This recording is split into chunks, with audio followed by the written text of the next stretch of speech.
தேவ பிரசன்னத்தில் நம்ம எல்லாரும் மூழ்கி இருக்கிறோம். விசேஷமாக முதல் முறையாய் இந்த பகுதியில் நான் வருகிறேன்.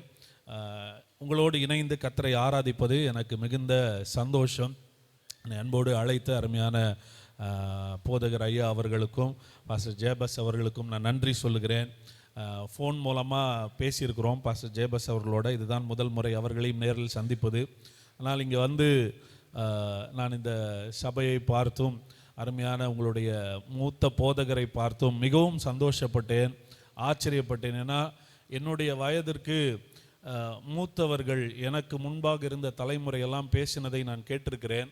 ஆனால் இன்றைக்கு இந்த வயதில் ஒருவர் தேவனுடைய அன்பை பற்றியும் தேவனுடைய கிருபை பற்றியும் இன்றைக்கு ஆணித்தரமாய் பேசி கொண்டிருக்கிறார்கள் என்றால் அது எனக்கு மிகுந்த சந்தோஷத்தை கொடுத்தது. இந்த சபையில் வந்து ஆசீர்வதிக்கிற நீங்கள் அத்தனை பேரும் பாக்கியவான்கள். ஆமென். கர்த்தர் உங்களுக்கு ஒரு ஆசீர்வாதமான நல்ல தகப்பனை கொடுத்திருக்கிறார். அதற்காக கர்த்தரை துதிக்கிறேன். மேடையில் அமர்ந்திருக்கிற எல்லா தேவ மனிதர்களையும் இயேசுவின் நாமத்தில் வாழ்த்துகிறேன், அவர்களை கனப்படுத்துகிறேன். இந்த நாளில் உங்கள் மத்தியில் நிற்கிறது நிமித்தம் ஒன்று எனக்கு நன்றாய் தெரியும், கர்த்தர் உங்களை ஒரு நிலையிலிருந்து அடுத்த நிலைக்கு உயர்த்த போகிறார். Your levels are going to change. உங்களுடைய நிலையை கர்த்தர் மாற்ற விரும்புகிறார். எத்தனை பேர் எதிர்பார்க்குறீங்க உங்கள் நிலை மாறணும்னு? இந்த காலை நேரத்தில் இங்கே வந்து ஆராதித்து கொண்டிருக்கும் போதே என் ஆவியில் பார்க்கிறேன், கர்த்தர் உங்களுடைய நிலையை தரத்தை உயர்த்துகிறதை நான் பார்க்கிறேன். ஒரு நிலையிலிருந்து அடுத்த நிலைக்கு கர்த்தர் உயர்த்துகிறவர். என் தேவன் என்றைக்குமே போதும் என்று நிறுத்துகிறவர் அல்ல, அவர் அடுத்த நிலைக்கு மகிமையின் மேல் மகிமையை காண செய்கிற தேவன். ஆமென். இந்த காலை நேரத்தில் இங்கே இருக்கிற பலருடைய வாழ்க்கையில் உங்கள் மனநிலையிலும் சரி, உங்களுடைய ஆவிக்குரிய வாழ்க்கையிலும் உங்களுடைய உலக பிரகாரமான வாழ்க்கையிலும் ஒரு வளர்ச்சியை நீங்கள் பார்க்க போகிறீர்கள், ஒரு பெருக்கத்தை நீங்கள் பார்க்க போகிறீர்கள். ஆமென். ஒன்றுமே இல்லாத போது ஆபிரகாமை பார்த்து கர்த்தர் பேசினார், வானத்து நட்சத்திரங்களைப் போல உன் சந்ததி பெருகி இருக்கும்னு சொன்னார். ஒரு குழந்தை இல்லாதப்போ வானத்து நட்சத்திரங்களைப் போல பெருகி இருக்கும் என்று சொன்ன தேவன் சொன்னபடியே செய்து விட்டார். செய்து விட்டதற்கு அப்புறம் உபாகமம் 1ஆம் அதிகாரத்தில் மோசே சொல்றாரு, நீங்களெல்லாம் வானத்து நட்சத்திரங்களைப் போல பெருகி இருக்கிறீங்கன்றாரு. கர்த்தர் சொன்னது நடந்துருச்சு, அவ்வளவுதானே, நிறுத்திட வேண்டியதானே. மோசே சொல்றாரு, வானத்து நட்சத்திரங்களை போல பெருகிட்டீங்க, ஆனா இப்ப சொல்றேன், இப்போ இருக்கிறதை பார்க்கலாம் 1000 மடங்கு கர்த்தர் உங்களை பெருக பண்ணுவார். உன்னை நான் சொன்னேன் நட்சத்திரங்களை போல பெருகுவேன்னு, பெருகிட்ட. அது உன்னுடைய முடிவு அல்ல, அங்கிருந்து தொடங்கி 1000 மடங்கு நீ பெருகுவ. இதுவரை கர்த்தர் சொன்னதெல்லாம் எனக்கு நடந்துருச்சுன்னு சொன்னீங்கன்னா அதற்கு அடுத்த நிலையில கர்த்தர் பேசி உங்களை உயர்த்த விரும்புகிறார். என் தேவன் அடுத்தடுத்த நிலைக்கு நம்மை அழைத்து செல்லுகிறவர். இந்த காலை நேரத்திலும் பரிசுத்த ஆவியானவர் உங்களை அழைத்து வந்ததின் நோக்கமே ஒரு நிலையிலிருந்து அடுத்த நிலைக்கு கர்த்தர் உங்களை உயர்த்த விரும்புகிறார். எப்பொழுதெல்லாம் தம்முடைய பிள்ளைகளுடைய வாழ்க்கையில் ஒரு நிலையை மாற்ற விரும்புகிறாரோ அப்பொழுதெல்லாம் கர்த்தர் ஒரு தூதனையோ ஒரு தேவ மனுஷனையோ யாரோ ஒருவரை அனுப்பி கர்த்தர் அப்டேட் பண்ணுகிறார். நான் என் வாழ்க்கையில் இந்த நிலைக்கு வந்ததற்கு திரும்பி பார்க்கிறேன், ஒவ்வொரு கட்டத்தில் யாரோ ஒருவரை அனுப்பி கர்த்தர் என்னை அடுத்த நிலைக்கு உயர்த்திருக்கிறார். நான் நம்புகிறேன் இன்றைக்கு கர்த்தர் இந்த சபைக்கு என்னை அனுப்பி அடுத்த ஒரு நிலைக்கு உங்களை உயர்த்த விரும்புகிறார். எதிர்பார்ப்போடு இருக்கிறவருடைய வாழ்க்கையில் எல்லாம் மிகப்பெரிய மாற்றங்களும் உயர்வுகளும் அப்டேட்டும் வருவதாக. ஆமென். நம்ம லைஃப்ல நிறைய அப்டேட் பண்றோம், நிறைய விஷயங்களை நாம் புதுப்பித்து கொண்டே வருகிறோம். ஒரு காலத்தில் டிவி வாங்கினோம், அந்த டிவி ஒரு காலத்தில் ஏதோ ஒரு ஊருக்கு ஒரு டிவியாக இருந்துச்சு, அப்புறம் வீட்டுக்கு ஒரு டிவி வந்துச்சு, அதுக்கப்புறம் ஃபோன் வாங்க ஆரம்பித்தோம், அதுக்கப்புறம் மொபைல் ஃபோன் வாங்க ஆரம்பித்தோம். வீட்டுக்கு ஒரு ஃபோன் பத்தல, இன்னைக்கு எல்லார் கையிலும் என்ன தேவைப்படுது? ஃபோன் தேவைப்படுது. இப்படி இந்த விதத்திலெல்லாம் நம்ம மேன்மையை நோக்கி நம்ம வாழ்க்கையை மேம்படுத்திட்டே இருக்கிற நம்ம பல நேரங்களில் ஆவிக்குரிய ரீதியாக அப்டேட் ஆகாமலே இருக்கிறோம். ஆவிக்குரிய நிலையில் அடுத்தடுத்த கட்டத்திற்கு உயராமல் ஏதோ ஒரு கற்றுக்கொண்ட சத்தியத்திலே நிலைத்திருக்கிறேன் என்று பலர் நம்ம ஒரே நிலையிலே தேங்கி நிற்கிறோம். இந்த வேதத்தில் பல விதமான அப்டேஷன் நடந்திருக்கிறது. இந்த வேதத்தில் பல கட்டங்களில் பல சூழ்நிலைகளில் மனிதர்களை கர்த்தர் அடுத்தடுத்த நிலைக்கு அழைத்து சென்றார். அதை தெரியாமல் இன்னும் பல நேரங்களில் நம்ம என்ன பண்றோம்னா தவறாக புரிந்து கொள்கிறோம். சில ஆண்டுகளுக்கு முன்பாக வேதத்தை எப்படி படிக்க வேண்டும் என்று ஆண்டவர் எனக்கு கற்றுக் கொடுத்த போது என்னுடைய வாழ்க்கையை ஆவிக்குரிய புரிதலை தேவனை பார்க்கிற விதத்தை எல்லாம் புரட்டி போட்டு விட்டது. இந்த வேதத்தை எப்படி படிக்க வேண்டும் என்று நான் ஒரு சிறு வயதிலிருந்தே நல்ல கிறிஸ்தவ பெந்தேகோஸ்தே போதனையில் வளர்ந்த பெந்தேகோஸ்தே அனுபவத்தில் இருக்கிற குடும்பத்தில் பிறந்து வளர்ந்தவன். சிறு வயதிலிருந்து ஆலயம், ஸ்கூல், வீடு, இது மூணை தவிர எதுவுமே தெரியாது. அப்படி என்னுடைய பெற்றோர்கள் ஆவிக்குரிய வாழ்க்கையில் வளர்த்தார்கள். என்னுடைய அம்மாலாம் சொல்லுவாங்க, காலையில் எந்திரிச்சு பைபிள் படிக்கலன்னா உனக்கு காஃபியே கிடையாதும்பாங்க.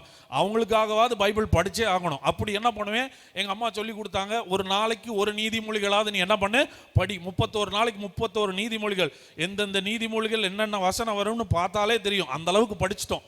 இப்படியெல்லாம் படித்து வந்ததுக்கப்புறம் பார்த்தா ஒரு கட்டத்தில் புரிந்து படிக்க ஆரம்பித்த போது நானே குழம்பி போனேன். என்னடா இந்த பக்கம் பைபிளில் படித்தா இப்படி போட்டிருக்குது, ஒரே விஷயத்த மாறி மாறி பேசுகிற மாதிரி இருக்குது அப்படின்னு சொல்லி குழம்பி போன போது சில ஆண்டுகளுக்கு முன்பாக ஆண்டவரின் கண்களை திறந்தார். வேதத்தை பகுத்து போதி அப்படின்னு அப்போஸ்தலனாகிய பவுல் தன்னுடைய ஆவிக்குரிய குமாரனுக்கு கற்றுக் கொடுத்ததை வைத்து நான் படிக்க ஆரம்பித்தேன். வேதத்தை படிக்க கற்றுக்கொண்ட உடனே வேதத்தை படிப்பது எவ்வளவு முக்கியமோ அதை எப்படி படிக்க வேண்டும் என்று அறிந்து கொள்வது அதை விட முக்கியம். சத்தியத்தையும் அறிவீர்கள், அந்த சத்தியத்தையே ஒழுங்கு அறியவில்லை என்றால் சத்தியமே உங்களை கட்டி வைத்து விடும். சரியா? சத்தியம் நம்மளை விடுதலை ஆக்கும். சரியான சத்தியம் நம்மளை என்னாக்குது, விடுதலை ஆக்குது. இன்னைக்கு தவறான சத்தியம் பல பேரை கட்டி வச்சிருக்குது. இந்த வெளிச்சம் கிடைச்ச உடனே எங்களுடைய சபையில நான் சரியான சுவிசேஷம் என்று ஒரு தொடர் போதனையை தொடங்கினேன். வேத பாடத்துல போன வாரத்தோட இந்த வருகிற வியாழக்கிழமையோட 92 வாரங்களாக போதித்து கொண்டிருக்கிறேன் சரியான சுவிசேஷம் என்று.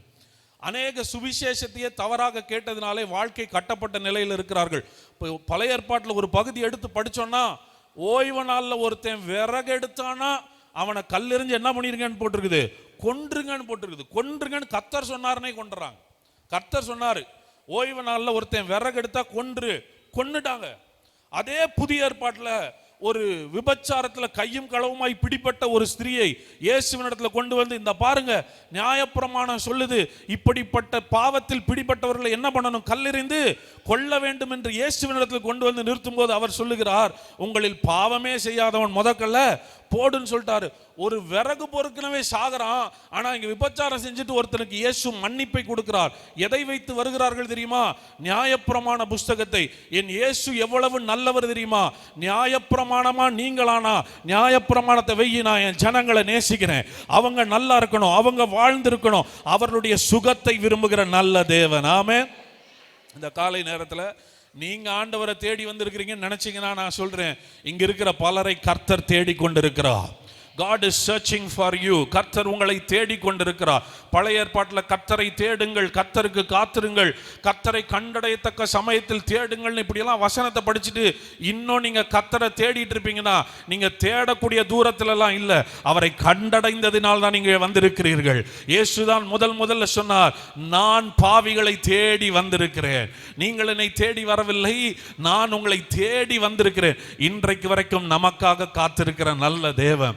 பழைய ஏற்பாட்டிலெல்லாம் கர்த்தருக்காக காத்திருந்தாங்க. 3 நாள் காத்திருப்பாங்க. திடீர்னு சொல்லுவார், வந்து என்ன சொல்லுவார்னா, இன்றைக்கும் நாளைக்கும் உங்களை பரிசுத்தப்படுத்துங்கள், நாளானைக்கு கர்த்தர் வருவார். 3 நாள் ஃபாஸ்டிங் பிரேயர் வைப்போம். 7 நாள் சுத்துங்க, 7வது நாள் அலங்கம் இடிஞ்சு விழுங்கும். 7 நாள் ஃபாஸ்டிங் பிரேயர் எரிகோ ஜெபம் வைப்போம். 21 நாள் கழிச்சு தானியேலுக்கு பதில் கிடைச்சதுனால 21 நாள் தானியேல் உபவாச ஜெபம் நம்ம வைப்போம். இது எதையுமே நான் தவறு சொல்லவில்லை.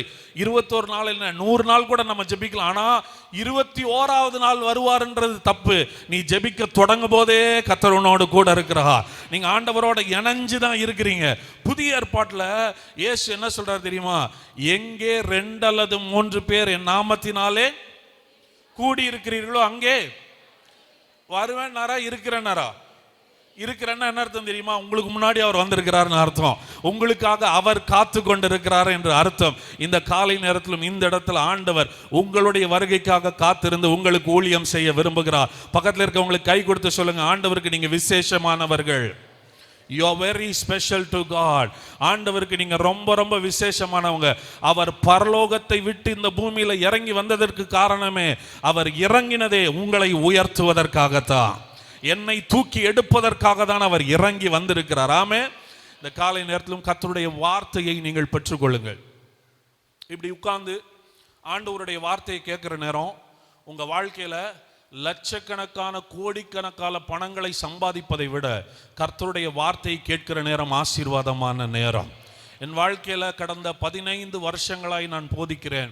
இந்த 15 வருஷங்களை நான் பார்த்தது, மனுஷர்களுடைய பாரம்பரிய சொத்து செய்யாததை, அவர்களுடைய சரீர பலன் செய்யாததை, அவர்களுடைய ஞானம் செய்யாததை, அனுபவம் செய்யாததை, அவர்களுடைய பணம் பொருள் செய்யாததை கர்த்தருடைய வார்த்தை ஒரு மனுஷனுடைய வாழ்க்கையில செய்து முடிக்கிறதை நான் பார்த்திருக்கிறேன்.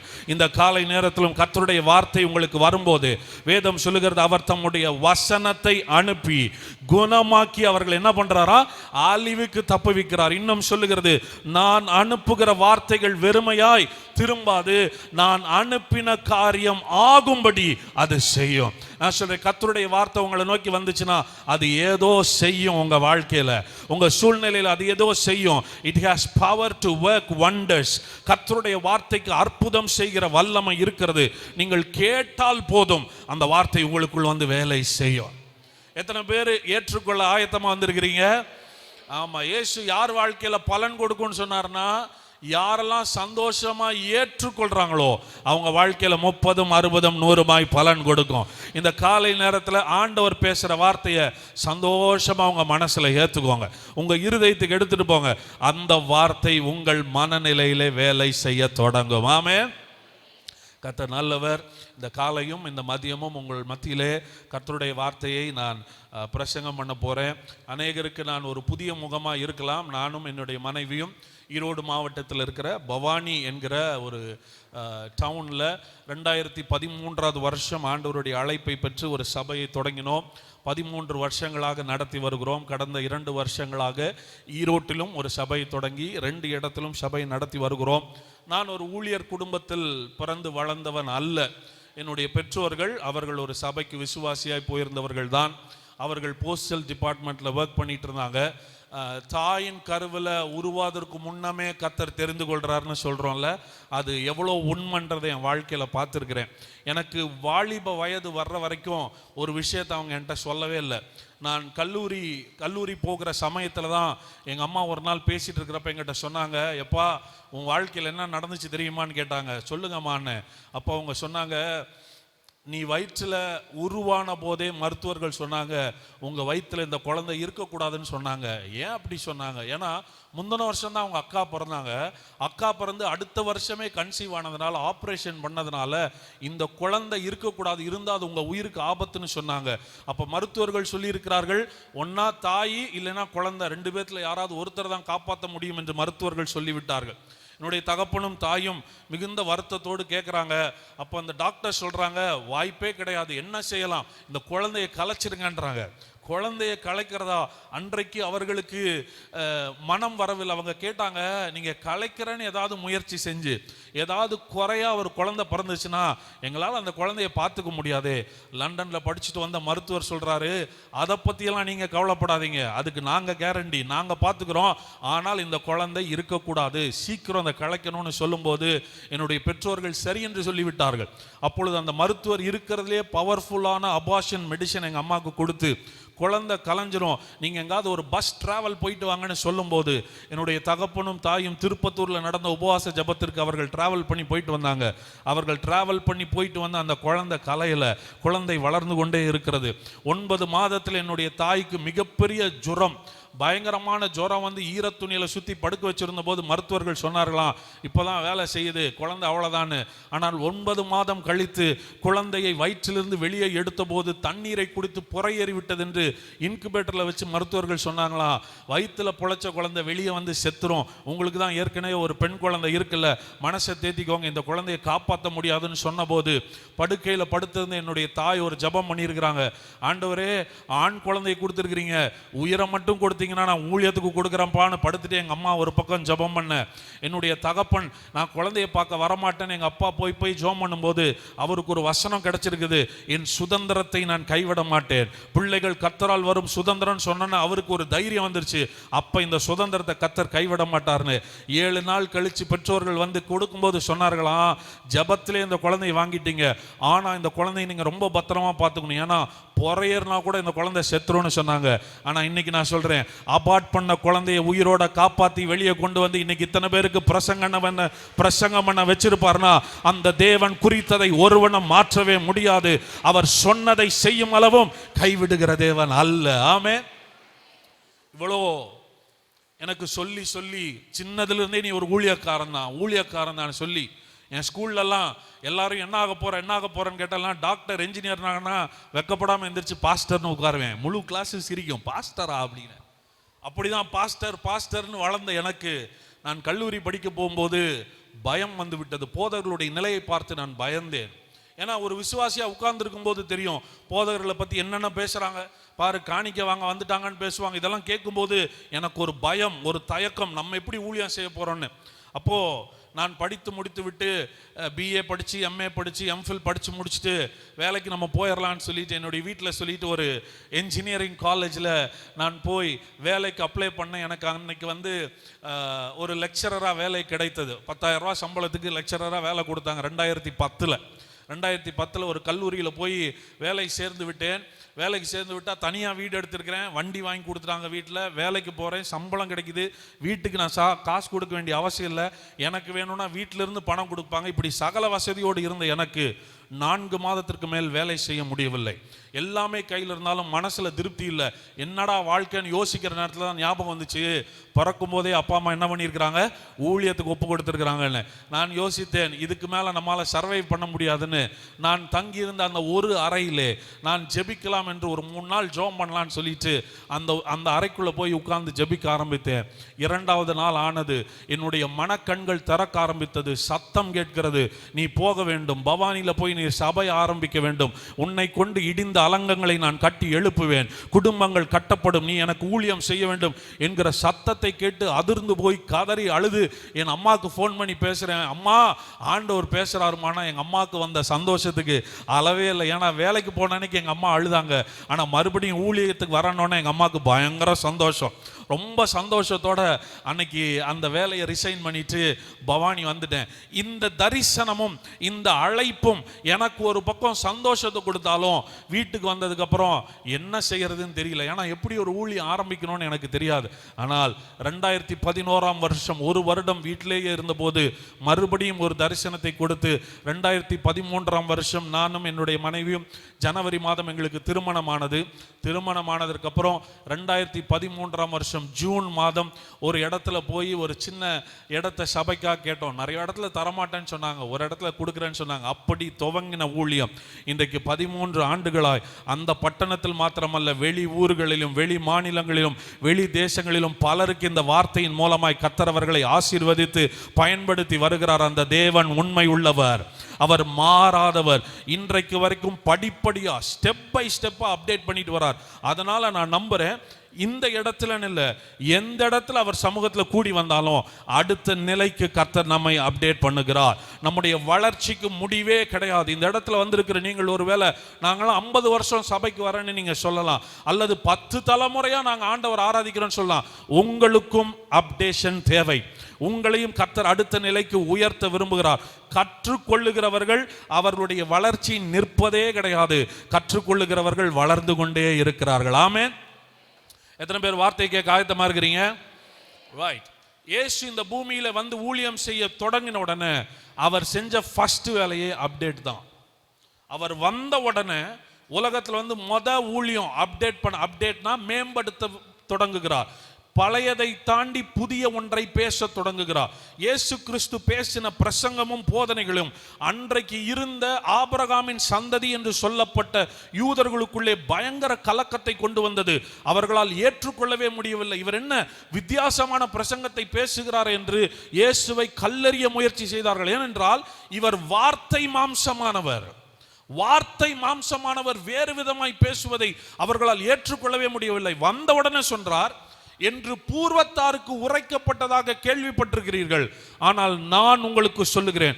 முதல்ல லாவை அப்டேட் பண்ணார் இயேசு வந்த உடனே நியாய பிரமாணத்தை அப்டேட் பண்றார். வந்தான்னு சொல்றாரு, இது வரைக்கும் நீங்க இப்படி கேள்விப்பட்டீங்க, இப்ப நான் சொல்றதை கேளுனாரு. ஆமென், ஆமென், ரைட். இன்னைக்கு நிறைய நேரங்களில் சபையாகிய நாம் ஒரு புதிய காரியத்தை ஏற்றுக்கொள்வதில்லை. ஒரு புதிய விஷயம் இது வரைக்கும் நம்ம கேட்டதுக்கு மாறா இருந்துச்சுன்னா அதை நம்ம ஏத்துக்க மாட்டேங்கிறோம். ஆனா கர்த்தர் வந்த உடனே, இயேசு வந்த உடனே செஞ்ச வேலை, இது வரைக்கும் நீ இப்படி கேட்டிருக்கலாம், ஆனா இனிமே அப்படி இல்லைன்றாரு. வேற மாதிரி பேசுறாரு, ஒரு புது விஷயத்தை பேசுகிறார்.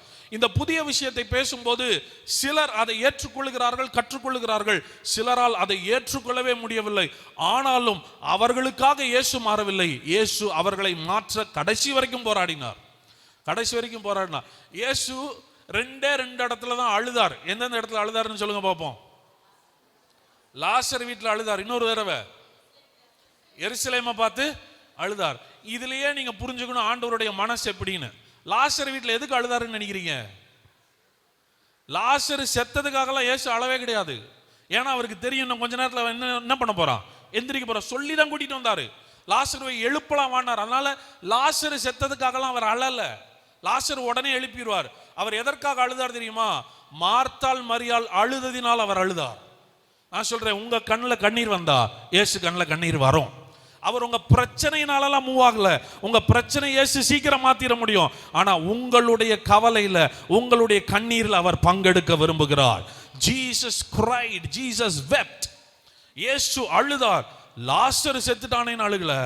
மார்த்தாள் மரியாள் இமோஷனலா இருக்கிறத பார்த்து அழுதார். எருசலேமை பார்த்து ஏன் தெரியுமா அழுதாரு? கோழி தன் குஞ்சுகளை செட்டைகளின் கீழே கூட்டி சேர்ப்பது போல எத்தனையோ தரம் உங்களை என் பக்கம் சேர்த்துக்கணும்னு நினைச்சேன். கடைசி வரைக்கும் நீங்க என்ன பண்ணவே இல்லை, என்ன ஏத்துக்கவே இல்லையே. உங்களை அப்டேட் பண்ணணும்னு நினைச்சேன், உங்க நிலையை மாற்றணும்னு நினைச்சேன், பரம தகப்பன உங்களுக்கு காட்டணும்னு நினைச்சேன். ஆனா கடைசி வரைக்கும் என்னை ஏத்துக்காம என்ன சிலுவையில் அறையிறீங்களே. I am crying.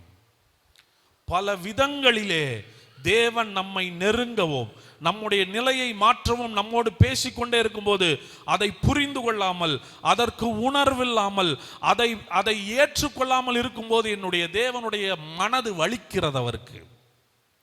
மாரநாதா திருச்சபை 4 நெறிக்காக கர்த்தருக்கு நன்றி சொல்றேன். இந்த இடத்துல ஏற்றுக்கொள்ளுகிற தேவ பிள்ளைகள் இருக்கிறீர்கள். சந்தோஷமா சத்தியத்தை கேட்கிற ஜனங்க இருக்கிறீங்க. உற்சாகமா வார்த்தை கேட்கிற ஜனங்க இருக்கிறீங்க. நீங்கள் அத்தனை பேரும் ஆசீர்வதிக்கப்பட்டவர்கள். ஆமென். இந்த இயேசு தன்னுடைய போதனைகளால் ஜனங்களுடைய மனநிலையை அப்டேட் பண்ணிக்கிட்டே இருக்கிறார். இப்படி கேட்டீங்க, ஆனா இப்படி கிடையாது, இப்படிதான். இதுவரைக்கும் நீங்க இப்படி கேட்டிருக்கலாம். இதுவரைக்கும் வாழ்க்கை முறை வேற மாதிரி இருந்தது. ஆனால் இப்பொழுது பிதாவினிடத்திலிருந்து வந்த ஒரே ஒருவர் அவரை வெளிப்படுத்துகிறார். பூர்வ காலங்களில் இந்த வசனங்கள் எல்லாம் உங்களுக்கு தெரிந்ததினாலே நான் எல்லா வசனங்களையும் எடுத்து படிக்க விரும்பல. சில வசனங்களை மாத்திரம் உங்களுக்கு காண்பிக்க விரும்புகிறேன். எபிரேயர் 1ஆம் அதிகாரம், எபிரேயர் 1ஆம் அதிகாரம் முதல் 3 வசனங்களை மாத்திரம் வாசிங்க. பூர்வ காலங்களில் பங்கு பங்காகவும் வகை வகையாகவும் தீர்க்கதரிசிகள் மூலமாய் பிதாக்களுக்கு திருவுளம் பற்றின தேவன் இந்த கடைசி நாட்களில் குமாரன் மூலமாய் நமக்கு திருவுளம் பற்றினார்.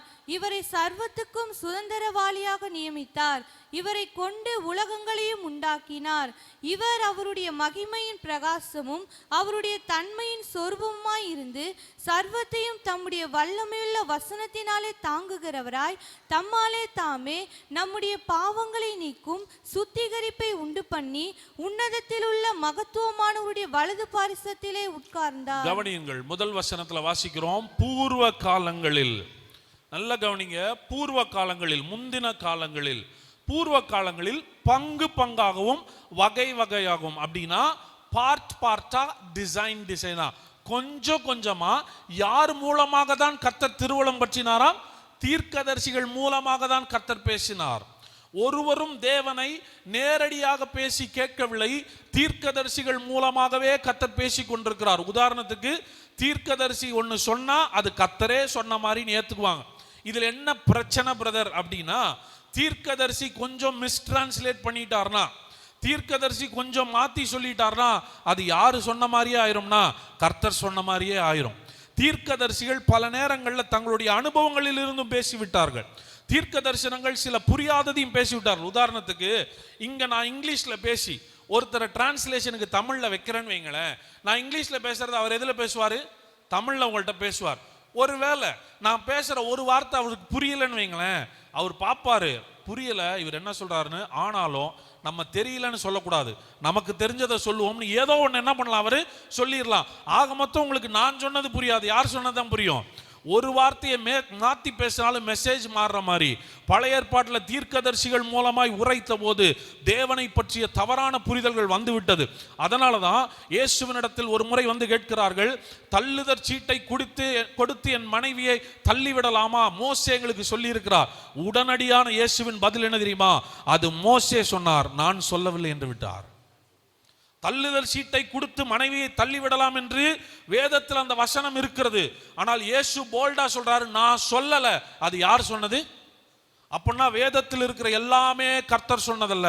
இதில் மனிதனும் பேசியிருக்கிறான், பிசாசும் பேசியிருக்கிறான், மனுஷனுடைய வாழ்க்கை வரலாறும் இருக்கிறது.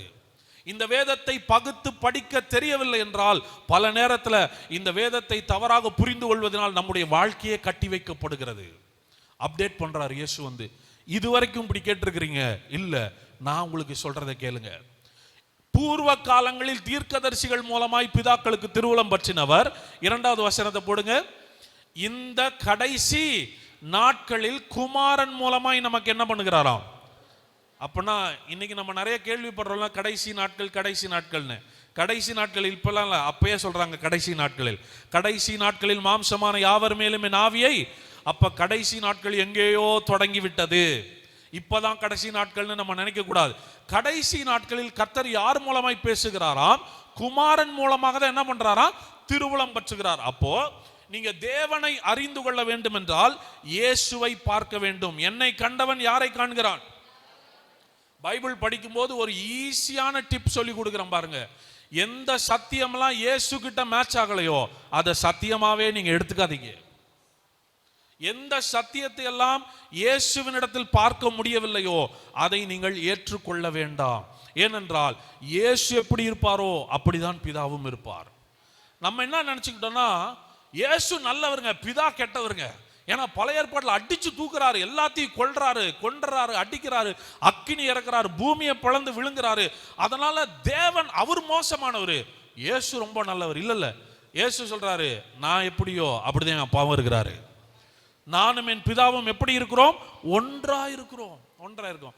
அப்போ பழைய ஏற்பாட்டில் ஆண்டவர் அடிச்சது எத்தனை பேர் நம்புறீங்க? அவர் நேற்றும் இன்றும் என்றும் மாறாதவர் எத்தனை பேர் நம்புறீங்க? கரங்களை உயர்த்தி காட்டுங்க பார்ப்போம். அவர் நேற்றும் இன்றும் என்றும் நான் இருக்கிறவராகவே இருக்கிறேன். அப்புறம் ஏன் அப்படி?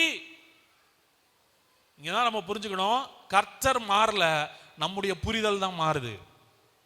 கர்த்தர் மாறல, நம்முடைய புரிதல் தான் மாறுது. ஒரு சின்ன உதாரணத்தை சொல்றேன், உங்களுக்கு புரியும்.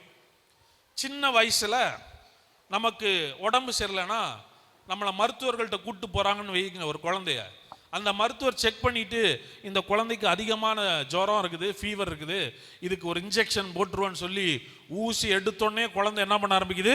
கத்த ஆரம்பிக்குது, எனக்கு ஊசி போட வேண்டாம்.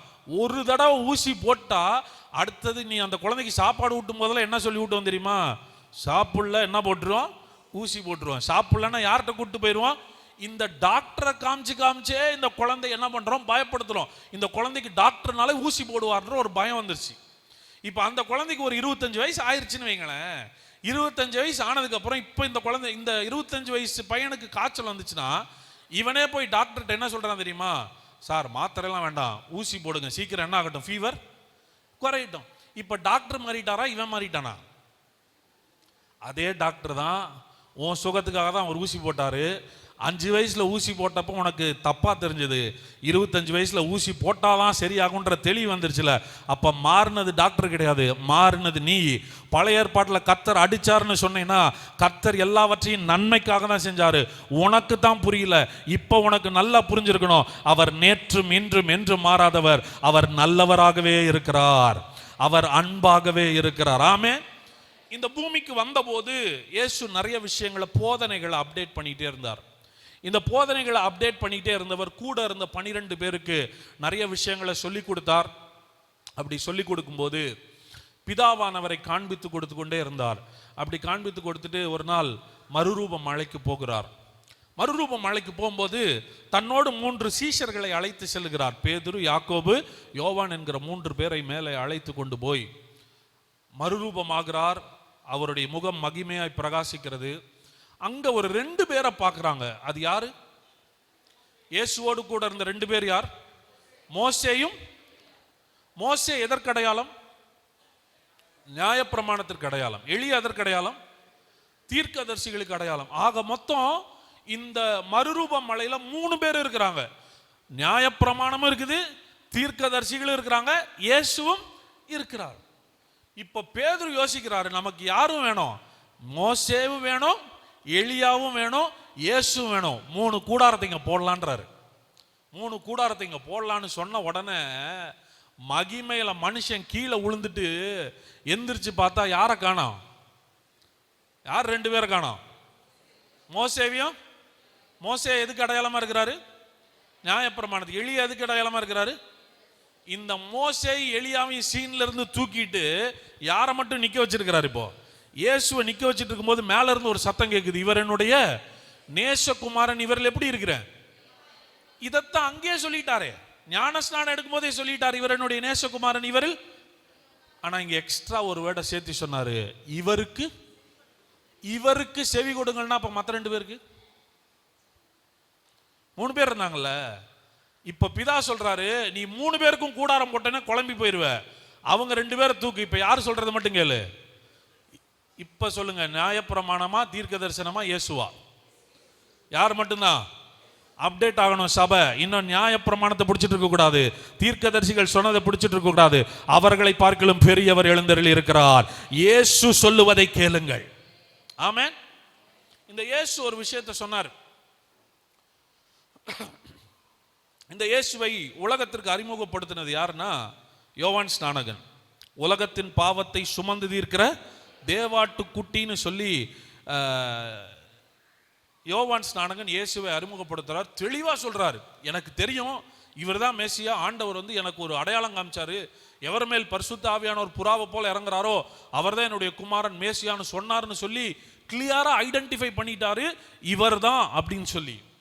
ஆனால் நாளாக நாளாக இந்த இயேசு கிறிஸ்துவின் ஊழியத்தை கேள்விப்பட்ட உடனே யோவானுக்கே ஒரு சந்தேகம் வந்துருச்சு, உண்மையா அவர் தேவகுமாரனா இருப்பாரா இல்லையா, ஆள் ஊழியமே வித்தியாசமா இருக்குதுன்னு யோவான் ஸ்நானகனுக்கு டவுட் ஆகி என்ன பண்ணிட்டார்னா, இந்த யோவான் ஸ்நானகன் தன்னுடைய சீஷர்களில் சிலரை அனுப்புகிறார். மத்தேயு 11ஆம் அதிகாரம். மத்தேயு 11ஆம் அதிகாரத்துல சில சீஷர்களை அனுப்பிட்டு, மெய்யாகவே வருகிறவர் நீர்தானா அல்லது வேறொருவர் வர? நான் ஒருவேளை தப்பா கணிச்சிட்டனோ, தேவகுமாரனா இருந்தா இப்படியெல்லாம் வந்து மாத்தி பேசுவாங்களா, இப்படியெல்லாம் நம்முடைய பாரம்பரியத்தை உடைப்பாங்களா, நம்முடைய போதனைகளை மாத்துவாங்களா, இவர் வேற ஆளா இருப்பாரோ அப்படின்னு நினைச்சு சீஷர்கள் வந்து கேட்கும்போது இயேசு சொன்னாரு, இந்த பாரு, நீ நான் எதுவும் சொல்ல விரும்பல, எதை பார்க்கிறையோ அதை போய் என்ன பண்ணு, போய் யோவானுக்கு சொல்லுன்னு சொல்லிட்டு சீஷர்களை சொல்லி அனுப்பிச்சு விட்டு முன்னாடி உட்கார்ந்துருக்கிறவங்கள கேட்டாரு, யாரை போக்க போனீங்க வனாந்தரத்துக்கு? யோவான் ஸ்நானகனையா அப்படின்னு சொல்லிட்டு அந்த வசனத்தை வாசிங்கம்மா.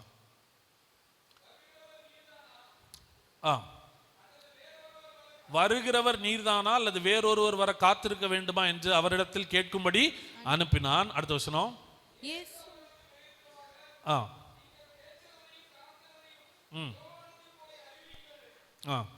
அடுத்த வசனம்.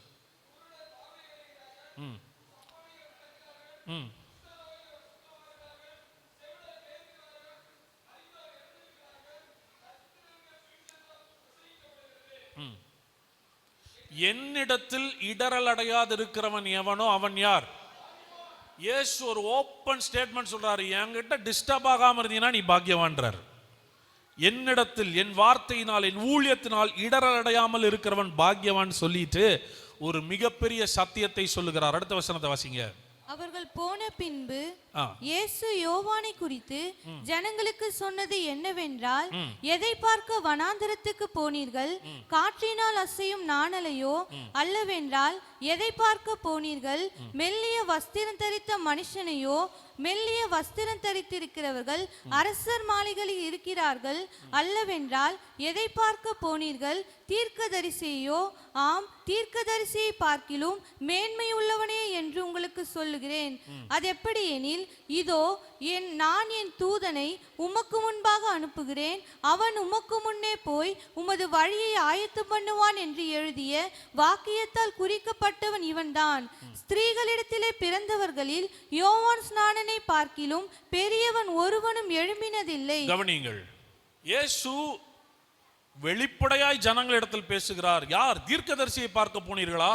இல்ல, யோவான் ஸ்நானகன் தீர்க்கதரிசிகளை பார்க்கிலும் பெரியவன். ஏன் தெரியுமா? தீர்க்கதரிசிகள் எல்லாம் ஒருவர் வருவார் வருவார் என்று எழுதி வைத்தார்கள்.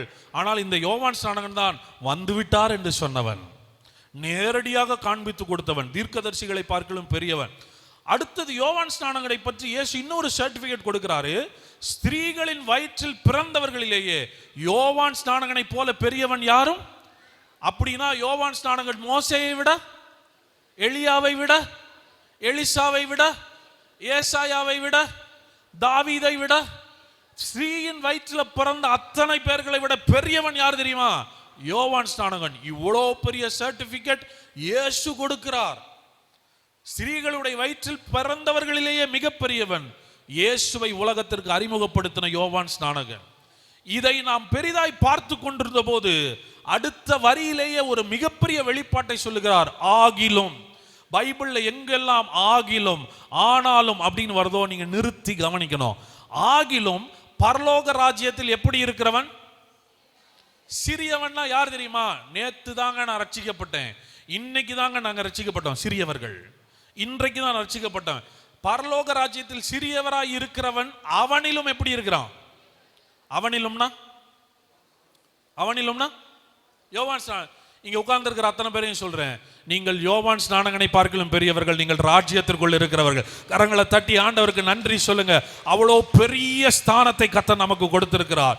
பல நேரங்களில் வேதத்தை படிக்கும்போது மோசேயை பார்த்து நாம் அசந்து போகிறோம், எலியாவை பார்த்து ஆச்சரியப்படுகிறோம். இவங்களெல்லாம் பார்த்து ஆச்சரியப்படுற உங்களை பார்த்து சொல்றாரு, என் கண்ணுக்கு அவங்க எல்லாரை விட நீங்க பெரியவங்களா தெரியுறீங்க. ஏன்னா மோசே என்ன பார்க்கணும்னா 40 நாள் மலை மேல வந்து உட்காரணும், எலியா என்ன பார்க்கணும்னா முழங்கால் படிட்டு முகங்குப்புற விழுந்து ஜெபம் பண்ணும். ஆனா நீயோ தேவனுடைய ஆலயமா இருந்து கர்த்தரே உனக்குள் வாசமா இருக்கிறார். இவ்வளவு பெரிய பாக்கியத்தை பெற்ற சந்ததி வேற எது?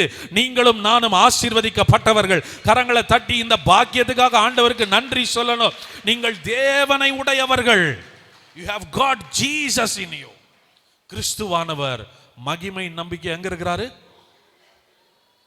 அப்டேட் பண்றாரு. பேதுரு அப்டேட் பண்றாரு. இல்லப்பா, நீ தீர்க்கதரிசி, நியாயப்பிரமாணம், இயேசு எல்லாத்தையும் ஒரே லெவல்ல வைக்காத. அந்தந்த காலத்தில் அவர்களுடைய வேலை முடிந்தது. இந்த கடைசி நாட்களில் உங்களுக்கு குமாரன் தான் தேவை.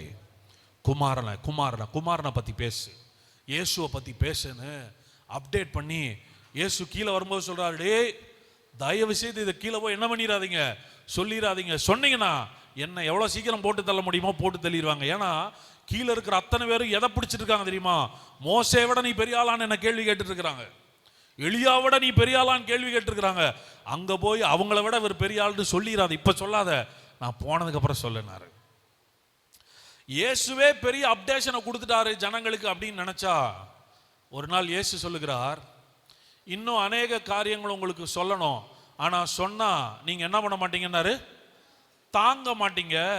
சத்தியாவியானவர் வரும்போது சகல சத்தியத்தில் என்ன பண்ணுவாரு? அப்பனா நான் சொல்றேன், இன்னும் அப்டேட் முடியல. ஆவியானவர் இன்னைக்கு வரைக்கும் சபையை அப்டேட் பண்ணிக்கிட்டே தான் இருக்கிறார். ஆவியானவர் இன்றைக்கும் ஊழியம் செய்து கொண்டே தான் இருக்கிறார். The updation is not stopped. இயேசுவே வந்து பயங்கரமா உடைச்சு விட்டு போயிட்டார். இயேசு வந்து பல புதிய விஷயங்களை சொல்லி கொடுத்துட்டு போயிட்டாரு. ஆனா கடைசியில் அவர் சொல்லிட்டாரு, இன்னும் நிறைய இருக்குது, சொன்னா என்ன பண்ண மாட்டீங்க, தாங்க மாட்டீங்க. இன்றைக்கு பல நேரங்களில் இப்படிப்பட்ட சத்தியத்தை போதிக்கும் போது அநேகர் வந்து சொல்லுகிற காரியம் என்னன்னா, இது என்ன புது விதமான ஊழியமா இருக்குது, இவங்க என்ன புதுசா போதிக்கிறாங்க, இதெல்லாம் வேதத்துல எங்க இருக்குதுன்னு கேட்கிறாங்க நிறைய பேர். வேதத்துல எங்க இருக்குன்னு கேட்கிறவர்களுக்கு நான் ஒரு கேள்வியை கேட்கிறேன், வேதத்துல எல்லாம் இல்லைன்னு உங்களுக்கு தெரியுமா? வேதத்துல எல்லாமே இல்லைன்னு உங்களுக்கு தெரியுமா? யோவான் தன்னுடைய சுவிசேஷத்தை முடிக்கும் போது எப்படி தெரியுமா முடிக்கிறாரு? இயேசு செய்த அற்புதங்கள் அநேகம், அதை எழுத வேண்டுமானால் புத்தக சுருளே பத்தாது. அப்ப இயேசு செஞ்சதெல்லாம் எங்க இல்ல? இந்த புஸ்தகத்துல இல்ல. இயேசு செய்ததெல்லாம் இந்த புஸ்தகத்துல இல்ல. எழுதறதுக்கு பேப்பரே இல்லப்பான்னு சொல்லினதுனால சுருக்கமா எழுதியிருக்கோன்னு சொல்லிட்டாங்க. அப்ப இயேசு செய்ததெல்லாம் இந்த பைபிள்ல இல்ல. இயேசு சொன்னார், என்னை விசுவாசிக்கிறவன் நான் செய்தவைகளையும் செய்வான், அவைகளை பார்க்கிலும். நான் கேட்கிறேன், இயேசு செஞ்சதே இந்த பைபிள்ல ஃபுல்லா இல்லைன்னா அவருக்கு பின்னாடி வரவன் அவரை விட பெருசா செய்வான்னா அதை போய் நீங்க ஏன் பைபிள்ல தேடுறீங்க? அங்க இதுல அது இருக்காது. இன்றைக்கும் ஆவியானவர் சபையிலும் சபையின் மூலமாகவும் வேலை செய்து கொண்டிருக்கிறார். கர்த்தருடைய செய்கையை ஒருவரும் மட்டுப்படுத்தவே முடியாது. ஆமென். இந்த வேதத்துல பதிவு செய்யப்பட்டிருக்கிறது, ஆனால் எல்லாம் பதிவு செய்யப்படவில்லை. இயேசு செய்த அற்புதங்களே முழுமையாய் வேதத்தில் இல்லை. இந்த வேதத்துல முழுமையாய் இல்லாத போது இயேசு சொன்னார், என்னை விசுவாசிக்கிற இவைகளை பார்க்கலும் என்ன பண்ணுவான்? மேலானதை செய்வான். கடைசி ஒரு விஷயத்தை சொல்லிட்டு இன்றைக்கான வார்த்தையை நான் சொல்ல விரும்புகிறேன். கடைசி நாட்களில் பெந்தேகோஸ்தினால் ஆவியானவர் ஊற்றப்பட்டு விட்டார். பரிசுத்த ஆவியானவரால் நிறைந்து ஊழியம் செய்கிறார்கள். பேதுருவின் ஒரே பிரசங்கத்தில் 3000 பேர் 5000 பேர் ரட்சிக்கப்பட்டு விட்டார்கள். மிகப்பெரிய ஒரு அப்போஸ்தலனாய் இருக்கிறார், சபையின் தலைவனாய் அன்றைக்கு இருக்கிறார். அந்த மனுஷனுக்கே ஒரு அப்டேட் தேவைப்பட்டுச்சு. இன்னைக்கு ஒரு கட்டம் வளர்ந்ததுக்கு அப்புறம் நமக்கு எல்லாம் தெரியும்னு நினைக்கிறோம். ஆனா ஆயிரங்களை ரட்சிப்புக்குள் நடத்தி கொண்டிருந்த பேதுருவனுடைய மனநிலையிலே ஒரு பிரச்சனை இருந்தது. தேவன் அதை அட்ரஸ் பண்றார், அதை டீல் பண்றார். ஒரு நாள் பேதுரு சாப்பிடலாம் என்று சொல்லும்போது, சாப்பாடு ரெடியாக கொஞ்சம் லேட்டாகும்னு சொன்னோன்னே, நான் மேலே போயிட்டு வரேன், நான் மாடியில் போய் ஜபம் பண்ணிட்டு வரேன். நான் சொல்லட்டுங்களா, பழைய ஏற்பாட்டில் நாட்கள் காத்திருந்து உபவாசித்த நிலை என்ன, புதிய ஏற்பாட்டில் சாப்பாடாகிற 5 நிமிஷத்தில் மேலே போய் ஆவிக்குள்ள ஆயிட்டு வர நிலை என்ன. இன்றைக்கு சபைக்கெல்லாம் என்ன பாக்கியம் கிடைச்சிருக்கு தெரியுமா? 5 நிமிஷம் கேப் கிடைச்சாலும் கத்தரோட பேசிட்டு வர கிருபையை கத்தர் நமக்கு கொடுத்திருக்கிறார். இந்த பேதுரு மேலே போய் தன்னுடைய மேல் வீட்டில் போய் நிற்கிறாரு. ஒரு ஃபியூ மினிட்ஸ் வேதம் சொல்லுகிறது ஞான திருஷ்டி அடைகிறார். இந்த ஞான திருஷ்டினா என்ன? கெட்டிங் இன்டு தி ஸ்பிரிட், ஆவிக்குள்ளாகிற அனுபவம். இந்த ஆவிக்குள்ளாகிற அனுபவத்தில் போன உடனே ஒரு தரிசனத்தை பார்க்கிறார். ஒரு துப்பட்டி மேலிருந்து இறங்குகிறது, அதுல நிறைய மிருகங்கள் இருக்கிறது. ஒரு சத்தம் கேட்கிறது, இந்த மிருகங்களை அடித்து புசி. பேதுரு ஆண்டவருக்கு இப்ப பிரசங்கம் பண்றாரு. தீட்டானவைகளை நாங்கள் என்ன பண்ண மாட்டோம். பல நேரத்தில் நம்மலாம் யாருக்கே பிரசங்கம் பண்ண ஆரம்பிச்சிடறோம்னா கர்த்தருக்கே சொல்லி கொடுக்க ஆரம்பிச்சிடறோம். பேதுரு கர்த்தருக்கு பிரசங்கம் பண்றாரு, இதை நாங்க சாப்பிட மாட்டோம்னு. அப்ப அங்கிருந்து ஒரு சத்தம் வருது, தேவன் சுத்தமாக்கணும், என்ன பண்ணாத, தீட்டுன்னு சொல்லாத. ஒரு தடவை நடக்கலாம், 2வது தடவை அதே தரிசனம், 3வது தடவை அதே தரிசனம். அப்படின்னா பேதுரு மனசை மாத்துறதுக்கு ஆண்டவர் 3 தடவை கஷ்டப்பட வேண்டியதா இருந்துச்சு. ஆண்டவருக்கு என்ன பிரச்சனைனா, தேவனை அறியாதவன்ட்ட ஈஸியா பேசிடுறாரு, அறிஞ்சவன்ட்ட பேசுறது கொஞ்சம் கஷ்டமா இருக்குது. இப்ப ஃபர்ஸ்ட் பேதுருட்ட பேசினாரா இல்ல அந்த கொர்நேலியுட்ட பேசினாரா? சொல்லுங்க. ஆண்டவர் கொர்நேலியுட்ட ஃபர்ஸ்ட் பேசினாரா பேதுருட்ட ஃபர்ஸ்ட் பேசினாரா? கொர்நேலியு புறஜாதி, கொர்நேலியு ஆபிரகாமின் சந்ததி அல்ல, கொர்நேலியு யூதன் அல்ல. யூதன் அல்லாதவன்ட்ட ஒரே விசிட்டேஷன்ல தெரிஞ்சிருச்சு. ஆனா யூதனா இருக்கிற பேதுருக்கு எத்தனை தடவை பேச வேண்டியதா இருந்துச்சு? ஆண்டவர் புறஜாதிகள் இடத்துல ஈஸியா பேசிடுறாரு. எல்லாம் வார்த்தை தெரிஞ்சவங்கள்ட்ட பல முறை பேசினாலும் என்ன பண்ண மாட்டேங்கிறாங்க. பேதுருட்ட பிரச்சனை, போராட்டம் 3 தடவை. 3வது தடவை தான் பேதுருக்கு தெரியுது. இப்ப தெளிஞ்சிட்டு சொல்றாரு, ஓகே சத்தம் போடக்கூடாது, வருவாங்க உன்னை பார்க்க, அவங்களோட நீ கிளம்புற. இது மிகப்பெரிய அப்டேட் அந்த நாட்கள்ல. அதாவது இன்னைக்கு எப்படி சிலர்லாம் சில புதிதாக இந்த கிருபையை பேசுறவங்கள்ட்டலாம் சிலர் ஒட்டவே மாட்டாங்க, ஏன்னா நம்மளையும் அந்த டேக்ல கொண்டு வந்துருவாங்களோ. இந்த பிரச்சனை அன்னைக்கே இருந்துச்சு. பேதுரு புறஜாதியோட சேர்ந்துட்டாருன்னா அவங்களுக்கு அந்த பிரச்சனை இருந்தோம். அப்போ பேதுருட்ட சொல்றாரு, நீ போ. தன்னுடைய வாழ்க்கையிலேயே முதல் முறையாக ஒரு புறஜாதியினுடைய வீட்டில் அடி எடுத்து வைத்து அவர்கள் கொடுக்கிற சாப்பாடை சாப்பிட்டு அவங்க கூட தங்குறார்.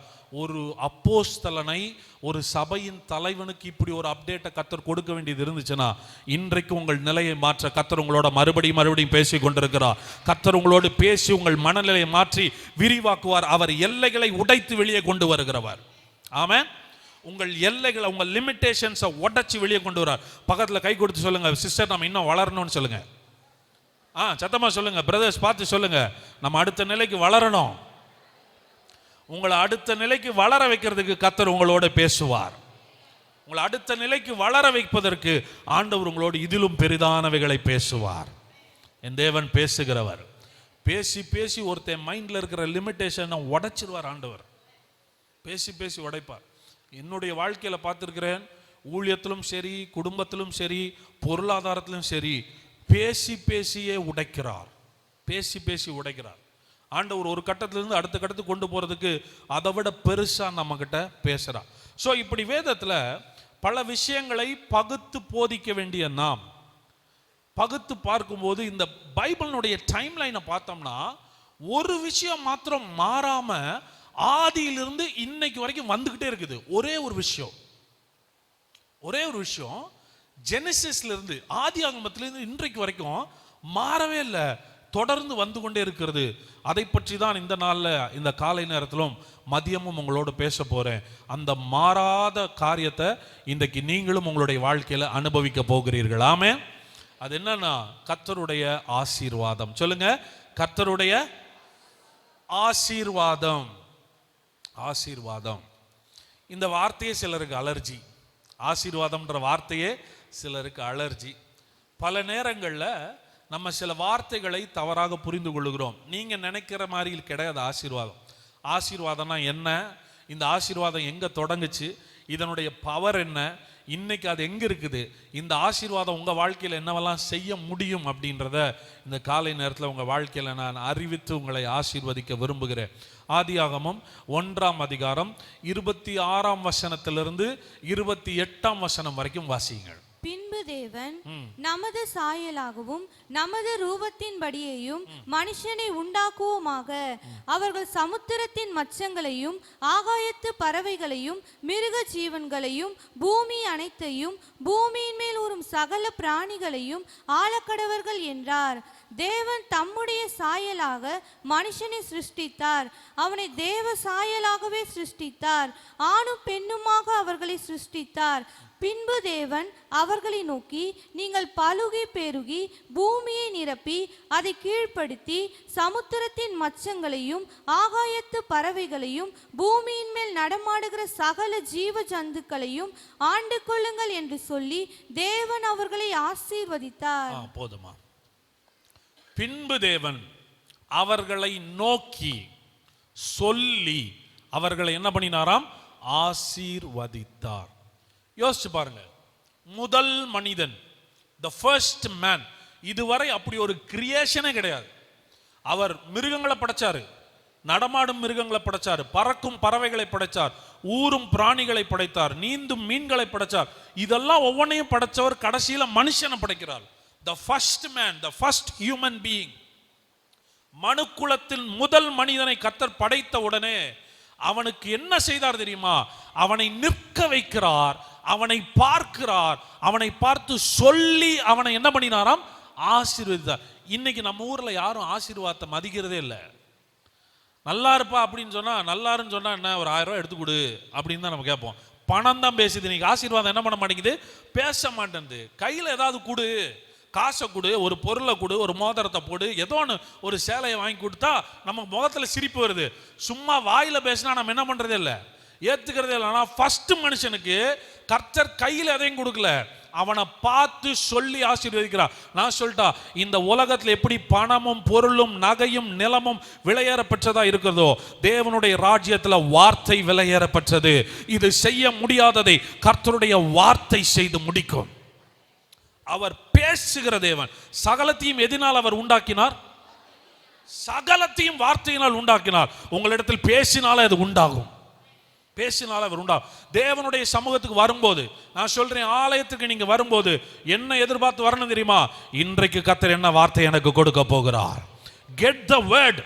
சபைக்கு வரும்போது, ஆண்டவரை நானும் வந்துகிட்டே இருக்கிறேன் பிரதர், ஆண்டவர் எனக்கு இன்னும் வீடு கட்டி கொடுக்கல, ஆண்டவர் என் பிள்ளைக்கு கல்யாணம் பண்ணி வைக்கல, ஆண்டவர் எனக்கு வேலை, இப்படி புலம்பாதீங்க. வேலையை கேட்காதீங்க, வேலைக்கான வார்த்தையை கேளுங்கள். வீட்டை கேட்காதீங்க, வீட்டுக்கான வார்த்தை கேளுங்க. வார்த்தை வந்துருச்சுன்னா வீடு வந்துருச்சுன்னு அர்த்தம். வார்த்தை வந்துருச்சுன்னா அற்புதம் நடந்துருச்சுன்னு அர்த்தம். அவர் சொல்லியும் வசனித்தும். அப்ப செய்யறதுக்கு முன்னாடி அவர் என்ன பண்ணுவாரு? நம்ம சொல்றதை கேட்காம அவர் செய்யணும்னு நினைச்சா அவர் ஃபர்ஸ்ட் சொல்லிட்டு தான் செய்வாரு. சொல்றதுக்கு ஆமேன்னு சொல்லி பாருங்க. சொன்னதை செய்து முடிக்கிற வரைக்கும் அவர் உங்களை கைவிடுகிற தேவனே அல்ல.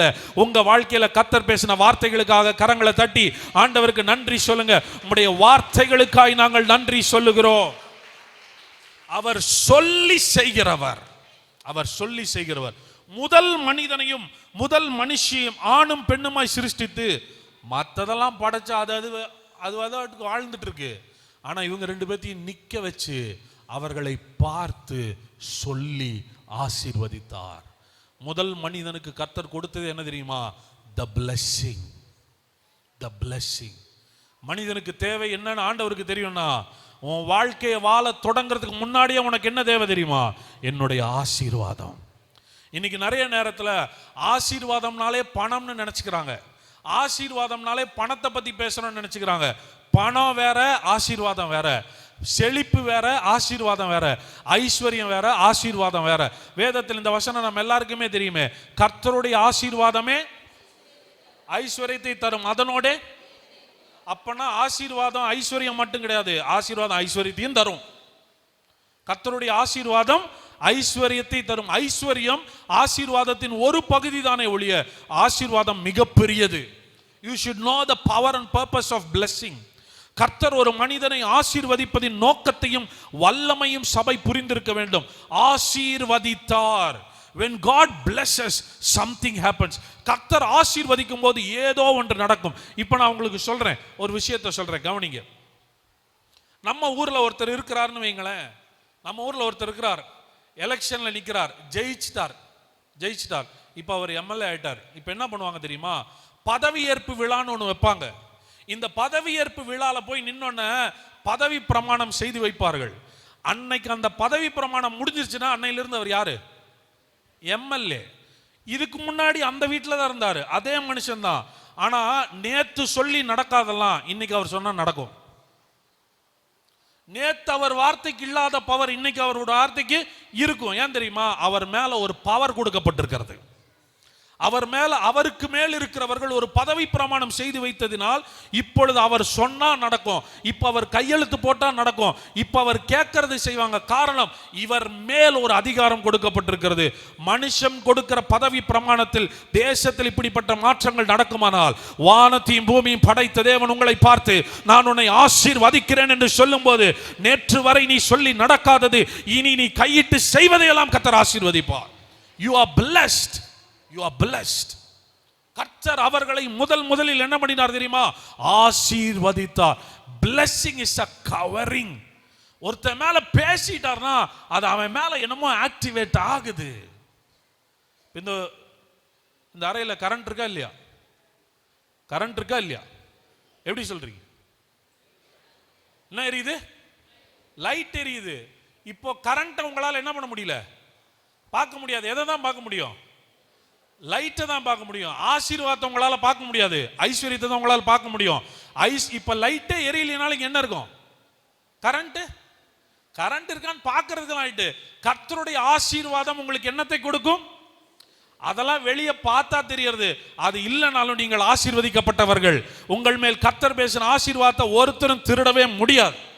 முதல் மனுஷனுடைய அடிப்படை தேவை என்ன தெரியுமா? கர்த்தருடைய ஆசீர்வாதம். எல்லாரும் சொல்லுங்க, கர்த்தருடைய ஆசீர்வாதம்.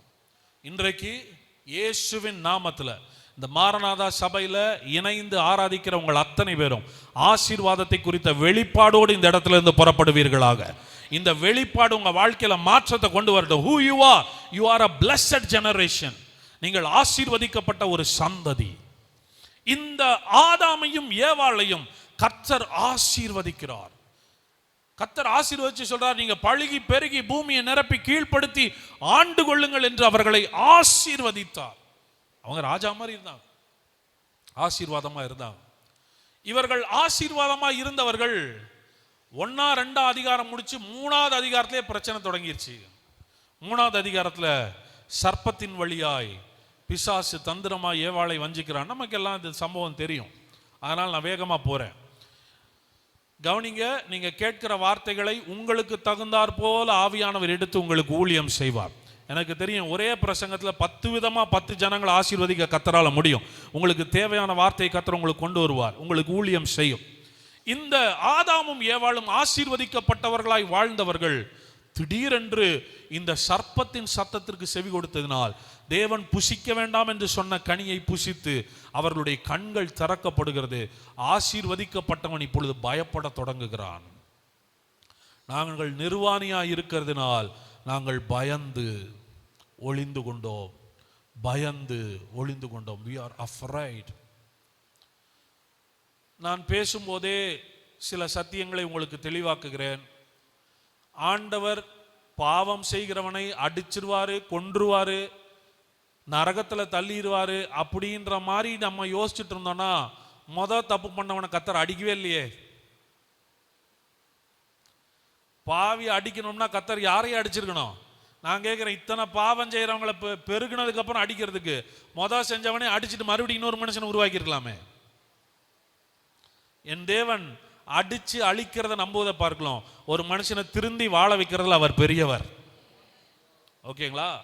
அந்த மனுஷனை உனக்கு நிர்வாணம் தான் பிரச்சனைனா உனக்கு நான் ஒரு உடையை உடுத்தி வைக்கிறேன்னு தோளினால் ஒரு உடையை உடுத்தி அவனுக்கு மறுவாழ்வு கொடுத்த நல்ல தேவன் அவர்.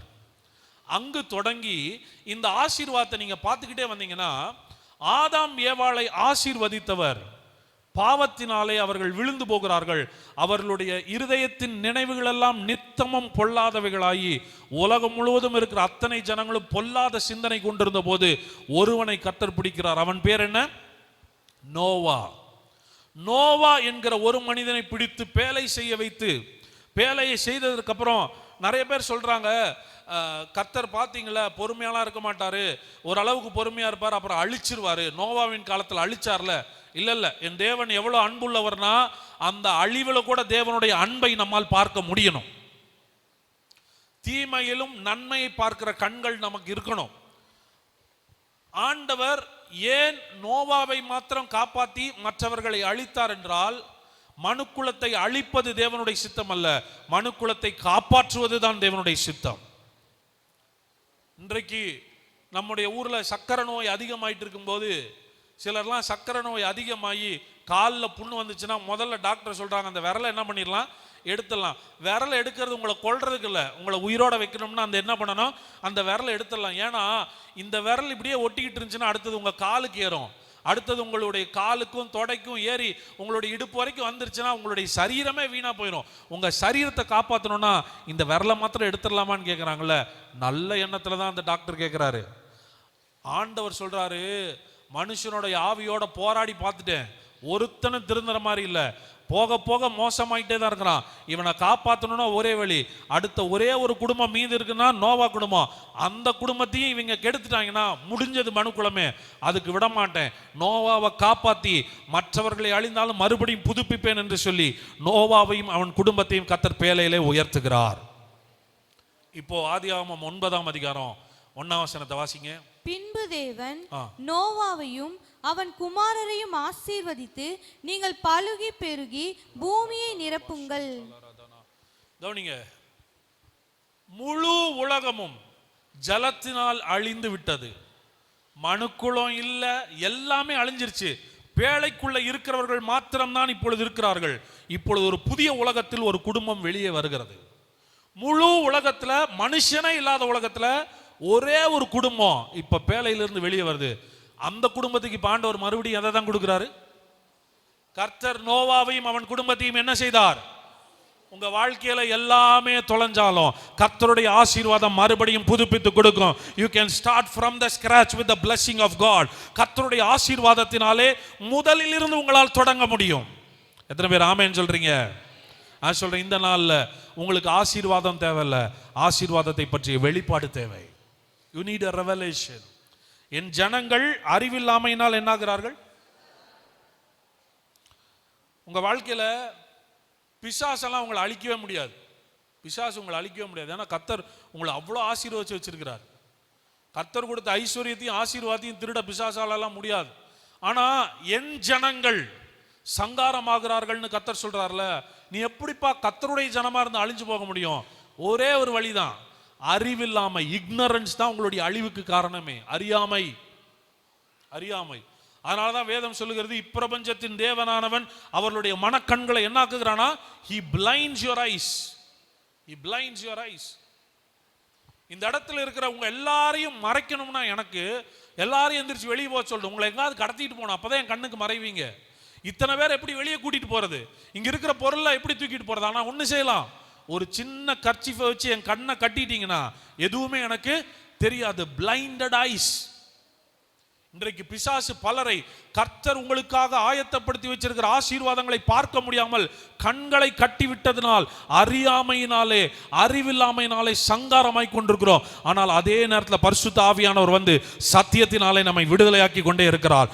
வசனத்தை அனுப்பி நம்முடைய கண்களை திறந்து கொண்டே இருக்கிறார். வார்த்தை உங்கள் கண்களை திறந்தால் இழந்ததையெல்லாம் நீங்கள் திரும்ப பெறுவீர்கள். ஆமென். இப்படிப்பட்ட சத்தியத்தை போதிக்கிற இந்த சபைக்காக கரங்களை தட்டி ஆண்டவருக்கு நன்றி சொல்லுங்க. காலத்திற்கேற்ற சத்தியத்தை போதித்து உங்களை விடுதலையாக்குகிற ஒரு சபையை கர்த்தர் கொடுத்ததுக்காக நீங்க நன்றி சொல்லணும். ஆமென். இன்னைக்கும் பல விதங்கள்ல பிசாசு ஜனங்களை தவறான உபதேசத்தை கொண்டு கட்டி வைத்து ஒரு நிலையிலேயே கஷ்டத்தில் வைத்துக் கொண்டிருக்கும் போது தேவன் அங்கங்கே ஆவியானவர் சில மனிதர்களை எழுப்பி சத்தியத்தை அனுப்பி அவர்கள் கண்களை பிரகாசிக்க செய்கிறார். அவர்கள் அறிய தொடங்குகிறார்கள். சத்தியத்தையும் அறிவீர்கள், சத்தியம் உங்களை விடுதலையாக்கணும். என்ன அர்த்தம் தெரியுமா?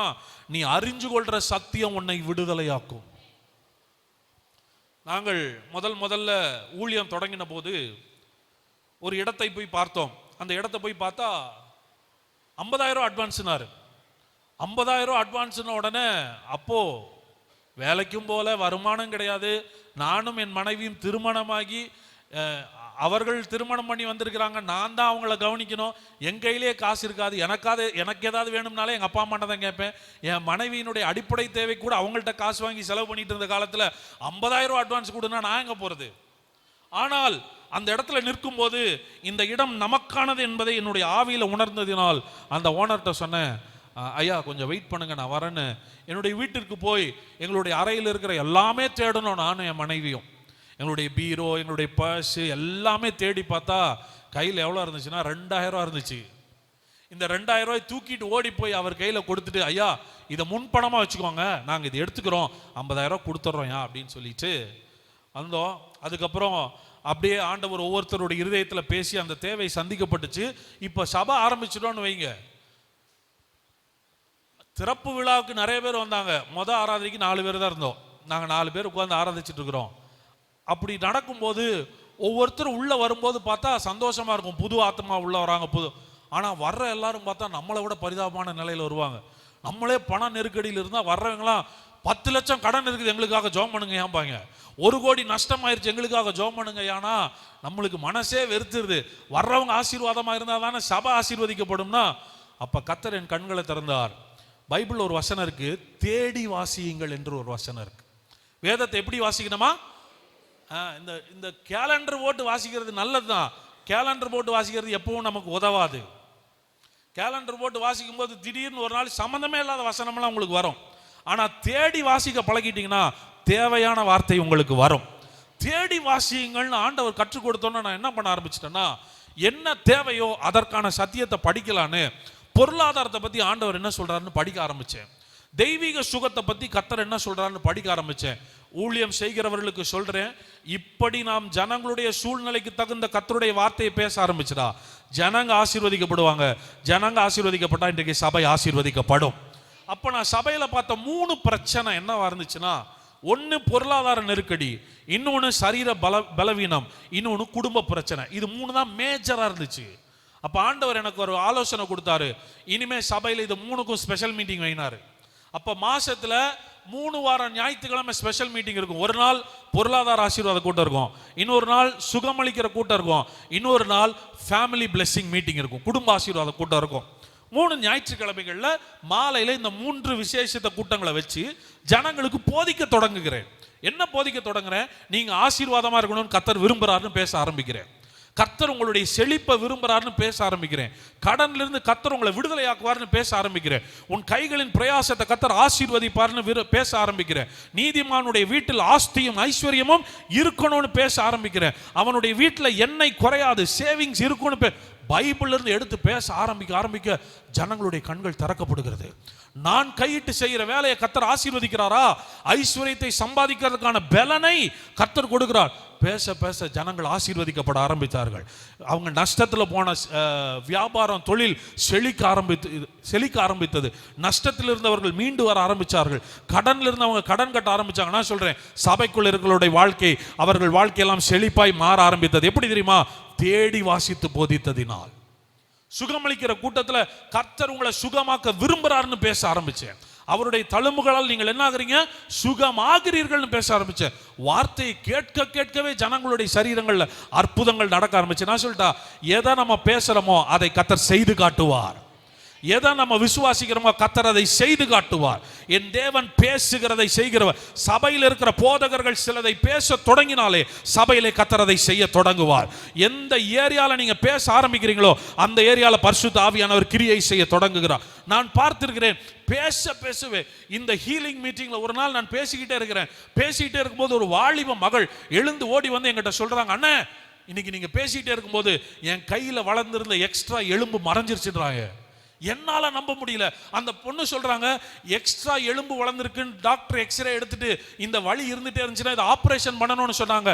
ஆனா இன்னைக்கு நீங்க ஹீலிங்கை பத்தி பேசிட்டு இருக்கும்போது அந்த எலும்பு காணோம், மறைஞ்சிருச்சு, இப்ப எனக்கு வலி இல்லைன்னு சொன்னாங்க. என் தேவன் சுகத்தை பற்றி பேசினால் அவர் சுகம் கொடுக்கிற தேவன், சுகம் கொடுக்கிறவர், சுகத்தை கொடுக்கிறார். உறவுகளை பற்றி பேசும்போது, அன்பை பற்றி பேசும்போது, குடும்பத்தை பற்றி பேசும்போது சபையில் இருக்கிற குடும்பங்கள் கட்டப்படுகிறது.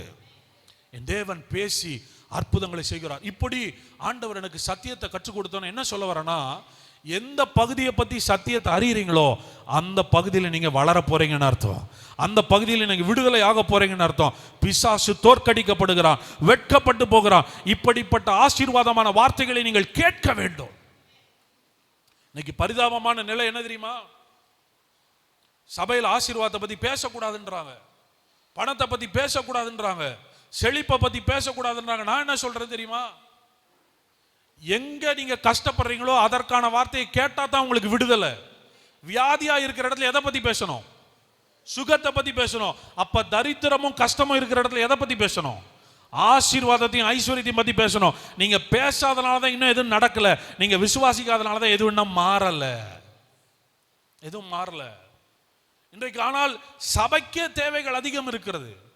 நம்ம இன்னைக்கு வசதியா உட்கார்ந்து ஆராதிக்கிறோமே, ஒரு இடத்தை வாங்குவதோ, ஒரு கட்டிடத்தை கட்டுவதோ, ஒரு சபையை நடத்துவதோ எத்தனை தேவை இருக்கிறது என்று ஊழியர்களிடத்தில் கேட்டு பாருங்கள். சபைக்கு அவ்வளவு தேவை இருக்கும்போது, தேவ பிள்ளைகளுடைய வாழ்க்கையில் அவ்வளவு தேவை இருக்கும்போது, மெய்ப்பர்களே இன்றைக்கு ஆசீர்வாதத்தை பத்தி பேசவில்லை என்றால் ஜனங்கள் கடனிலே கஷ்டப்படுறாங்களே. நான் சொல்றேன், நீங்க ஐஸ்வர்யத்துக்கெல்லாம் போக வேண்டாம். கர்த்தரை தேடுகிறவர்களுக்கு ஒரு நன்மையும், அந்த ஸ்டெப்புக்கு முதல்ல சபை வரணும். ஒரு நன்மை குறைவில்லாம நாங்க வாழ்ந்துட்டு இருக்கோம் பிரதர். விசுவாசியுங்கள், ஆசீர்வாதத்தை விசுவாசிங்க, சுகத்தை விசுவாசிங்க, மகிமையான வாழ்க்கையை விசுவாசிங்க, தலைமுறைக்கும் சந்ததிக்கும் ஆசீர்வாதமா இருக்கிறத விசுவாசிங்க. நல்லவன் தன் பிள்ளைகளுக்கு என்னத்தை வச்சுட்டு போறானா? எத்தனை பேர் உங்களுடைய பிள்ளைகளுக்கு ஆஸ்தியை சேர்த்து வச்சிருக்கேன்னு சொல்றவங்களா கை தூக்குங்க பார்ப்போம். 2 கரங்களை பார்க்கிறேன். பிள்ளைகளுக்கு ஆஸ்தி சேர்த்து வச்ச 2 கரங்களை பார்க்கிறேன். ஆனால் வேதம் சொல்லுகிறது பிள்ளைகளின் பிள்ளைகளுக்கு என்ன வைக்கணுமா? சொல்லுங்க, சத்தமா சொல்லுங்க. ஆஸ்திகளை பிள்ளைகளின் பிள்ளைகளுக்கு நல்லவன் வச்சுட்டு போகணும்னா நீங்களா ரொம்ப நல்லவங்க.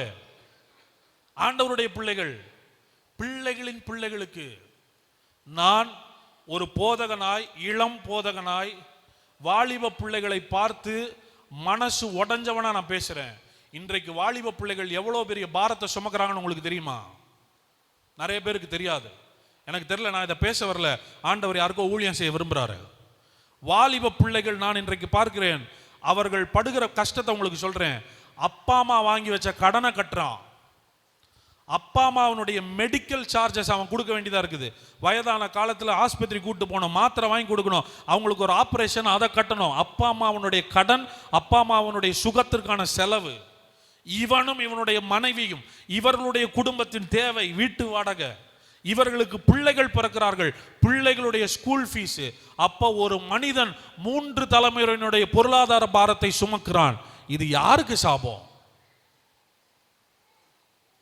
பெற்றோர்கள் பல நேரங்களில் நமக்கே தெரியாம கடனை வாங்கி வச்ச அந்த பாரம் பிள்ளைகள் மேல் வரும்போது, இளம் வயதிலே வாலிபர்கள் வாழ்க்கை ஃபுல்லா கஷ்டப்பட்டு இந்த 3 தலைமுறையின் தேவையை சந்திச்சுட்டு இருக்கான். ஆனா வேதம் சொல்லுகிறது கர்த்தருடைய ஆசீர்வாதம்.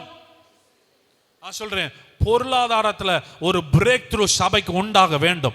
பொருளாதாரத்துல ஒரு விடுதலை வேணும். உங்க குடும்பத்துல உங்கள் பிள்ளைகளின் பிள்ளைகள் அமர்ந்து சாப்பிடுற அளவுக்கு உங்கள் கைகளின் பிரயாசத்தை கர்த்தர் ஆசீர்வதித்து உங்களை செழிப்பாய் வாழ வைப்பாராக. எத்தனை பேர் அதெல்லாம் விரும்புறீங்க? சொல்லட்டுமா, கர்த்தர் உங்க வாழ்க்கையில ஒரு பகுதியில் கிரியை செய்யணும்னா நீங்க முதல்ல அதை விரும்பணும். நீங்க விரும்பாததை கர்த்தர் செய்ய மாட்டார். இஃப் யூ டோன்ட் டிசைர், நீங்க விரும்பாததை கர்த்தர் உங்க வாழ்க்கையில செய்ய முடியாது. நீங்கள் விரும்புகிறதை கர்த்தர் உங்களுக்கு கொடுக்கிறார். நீங்கள் எதிர்பார்க்கிறதை கர்த்தர் உங்களுக்கு கொடுக்கிறார். பொருளாதாரத்தை குறித்த சத்தியம் தான் தேவ பிள்ளைகளுடைய பொருளாதாரத்தில் மாற்றத்தை கொண்டு வருகிறது. சபை அதை கேட்க வேண்டும், அதை தியானிக்க வேண்டும். தேடி வாசியுங்கள். சத்தியத்தையும் அறியும் போது சத்தியம் நம்மை விடுதலை ஆக்குகிறது. ஆமென். முதல் மனுஷனுக்கு ஆண்டவர் என்ன கொடுத்தாரு? சத்தமா சொல்லுங்க, பின்னாடி இருக்கவங்க சொல்லுங்க. முதல் மனுஷனுக்கு என்ன கொடுத்தாரு? ஆசீர்வாதம். இந்த ஆசீர்வாதம் ஆதாம் ஏவாளுக்கு கொடுத்தார். அதை அவர்கள் பாவம் செய்து இழக்கிறார்கள். மறுபடியும் நோவா என்கிற குடும்பத்தை கர்த்தர் எடுத்து அந்த நோவா குடும்பத்துக்கு என்னதான் கொடுத்தாரு? ஆசீர்வாதம் கொடுத்தாரு. நோவாவும் அவனுடைய குமாரர்களும் அவர்களும் வழி விலகி போகிறார்கள். இப்படி மனிதன் வழி விலகி போகும்போது அடுத்த ஒரு மனிதனை தேடி பிடிக்கிறார். அந்த மனிதன் பெயர்தான் ஆபிராம். ஆதியாகமம் 12ஆம் அதிகாரம் 1ஆம் வசனத்தை வாசிங்கள். கர்த்தர் ஆபிராமை நோக்கி நீ உன் தேசத்தையும் உன் இனத்தையும் உன் தகப்பனுடைய வீட்டையும் விட்டு புறப்பட்டு நான் உனக்கு காண்பிக்கும் தேசத்துக்கு போ. நான் உன்னை பெரிய ஜாதியாக்கி உன்னை ஆசீர்வதித்து உன் பேரை பெருமைப்படுத்துவேன். நீ ஆசீர்வாதமாய் இருப்பாய். உன்னை ஆசீர்வதிக்கிறவர்களை ஆசீர்வதிப்பேன், உன்னை சபிக்கிறவனை சபிப்பேன். பூமியில் உள்ள வம்சங்கள் எல்லாம் உனக்குள் ஆசீர்வதிக்கப்படும் என்றார். Okay, right. இப்போ ஆபிராம் என்கிற ஒரு மனிதனை தேவன் வந்து அவனை சந்தித்து அவனை அழைத்து கர்த்தர் ஆபிராமை நோக்கி ஒரு விஷயத்தை சொல்றாரு. உன் தேசத்தையும் உன் இனத்தையும் உன் தகப்பன் வீட்டையும் விட்டு புறப்பட்டு நான் உனக்கு காண்பிக்கும் தேசத்துக்கு போ. ஆண்டவர் ஒரு மனிதனை அழைக்கும் போது என்ன சொல்றாருன்னா, நான் உன்னை ஆசீர்வதிக்க விரும்புறேன், ஒரு 3 இடத்தை விட்டு நீ கிளம்புறையான்றாரு. தேசம், இனம், தகப்பன் வீடு. தேசம், இனம், தகப்பன் வீடு. ஒரு மனுஷனுக்கு இதுதான் முக்கியம், இதுதான் உலகமே. இதுக்கு வெளியே அவன் என்ன யோசிக்க முடியும்? நம்ம குடும்பம், நம்ம சொந்தம், நம்ம உறவு, நம்ம ஊர். இதுக்கு வெளியே நீங்க என்ன பண்ணிடுவீங்க? ஏன்னா ஊர்ல உங்களுக்கு சொந்தம் இருப்பாங்க, ஊர்ல உங்களுக்கு வீடு இருக்கும், ஊர்ல உங்களுக்கு தெரிஞ்சவங்க இருப்பாங்க, ஊர்ல உங்களுக்கு சொத்து இருக்கும். இதை விட்டு வெளியே போனா உங்களுக்கு என்ன கிடைக்கும்? வெளியூர்ல போனா நீங்க சாப்பாட்டுக்கு கூட காசு கொடுத்து தான் வாங்கணும்.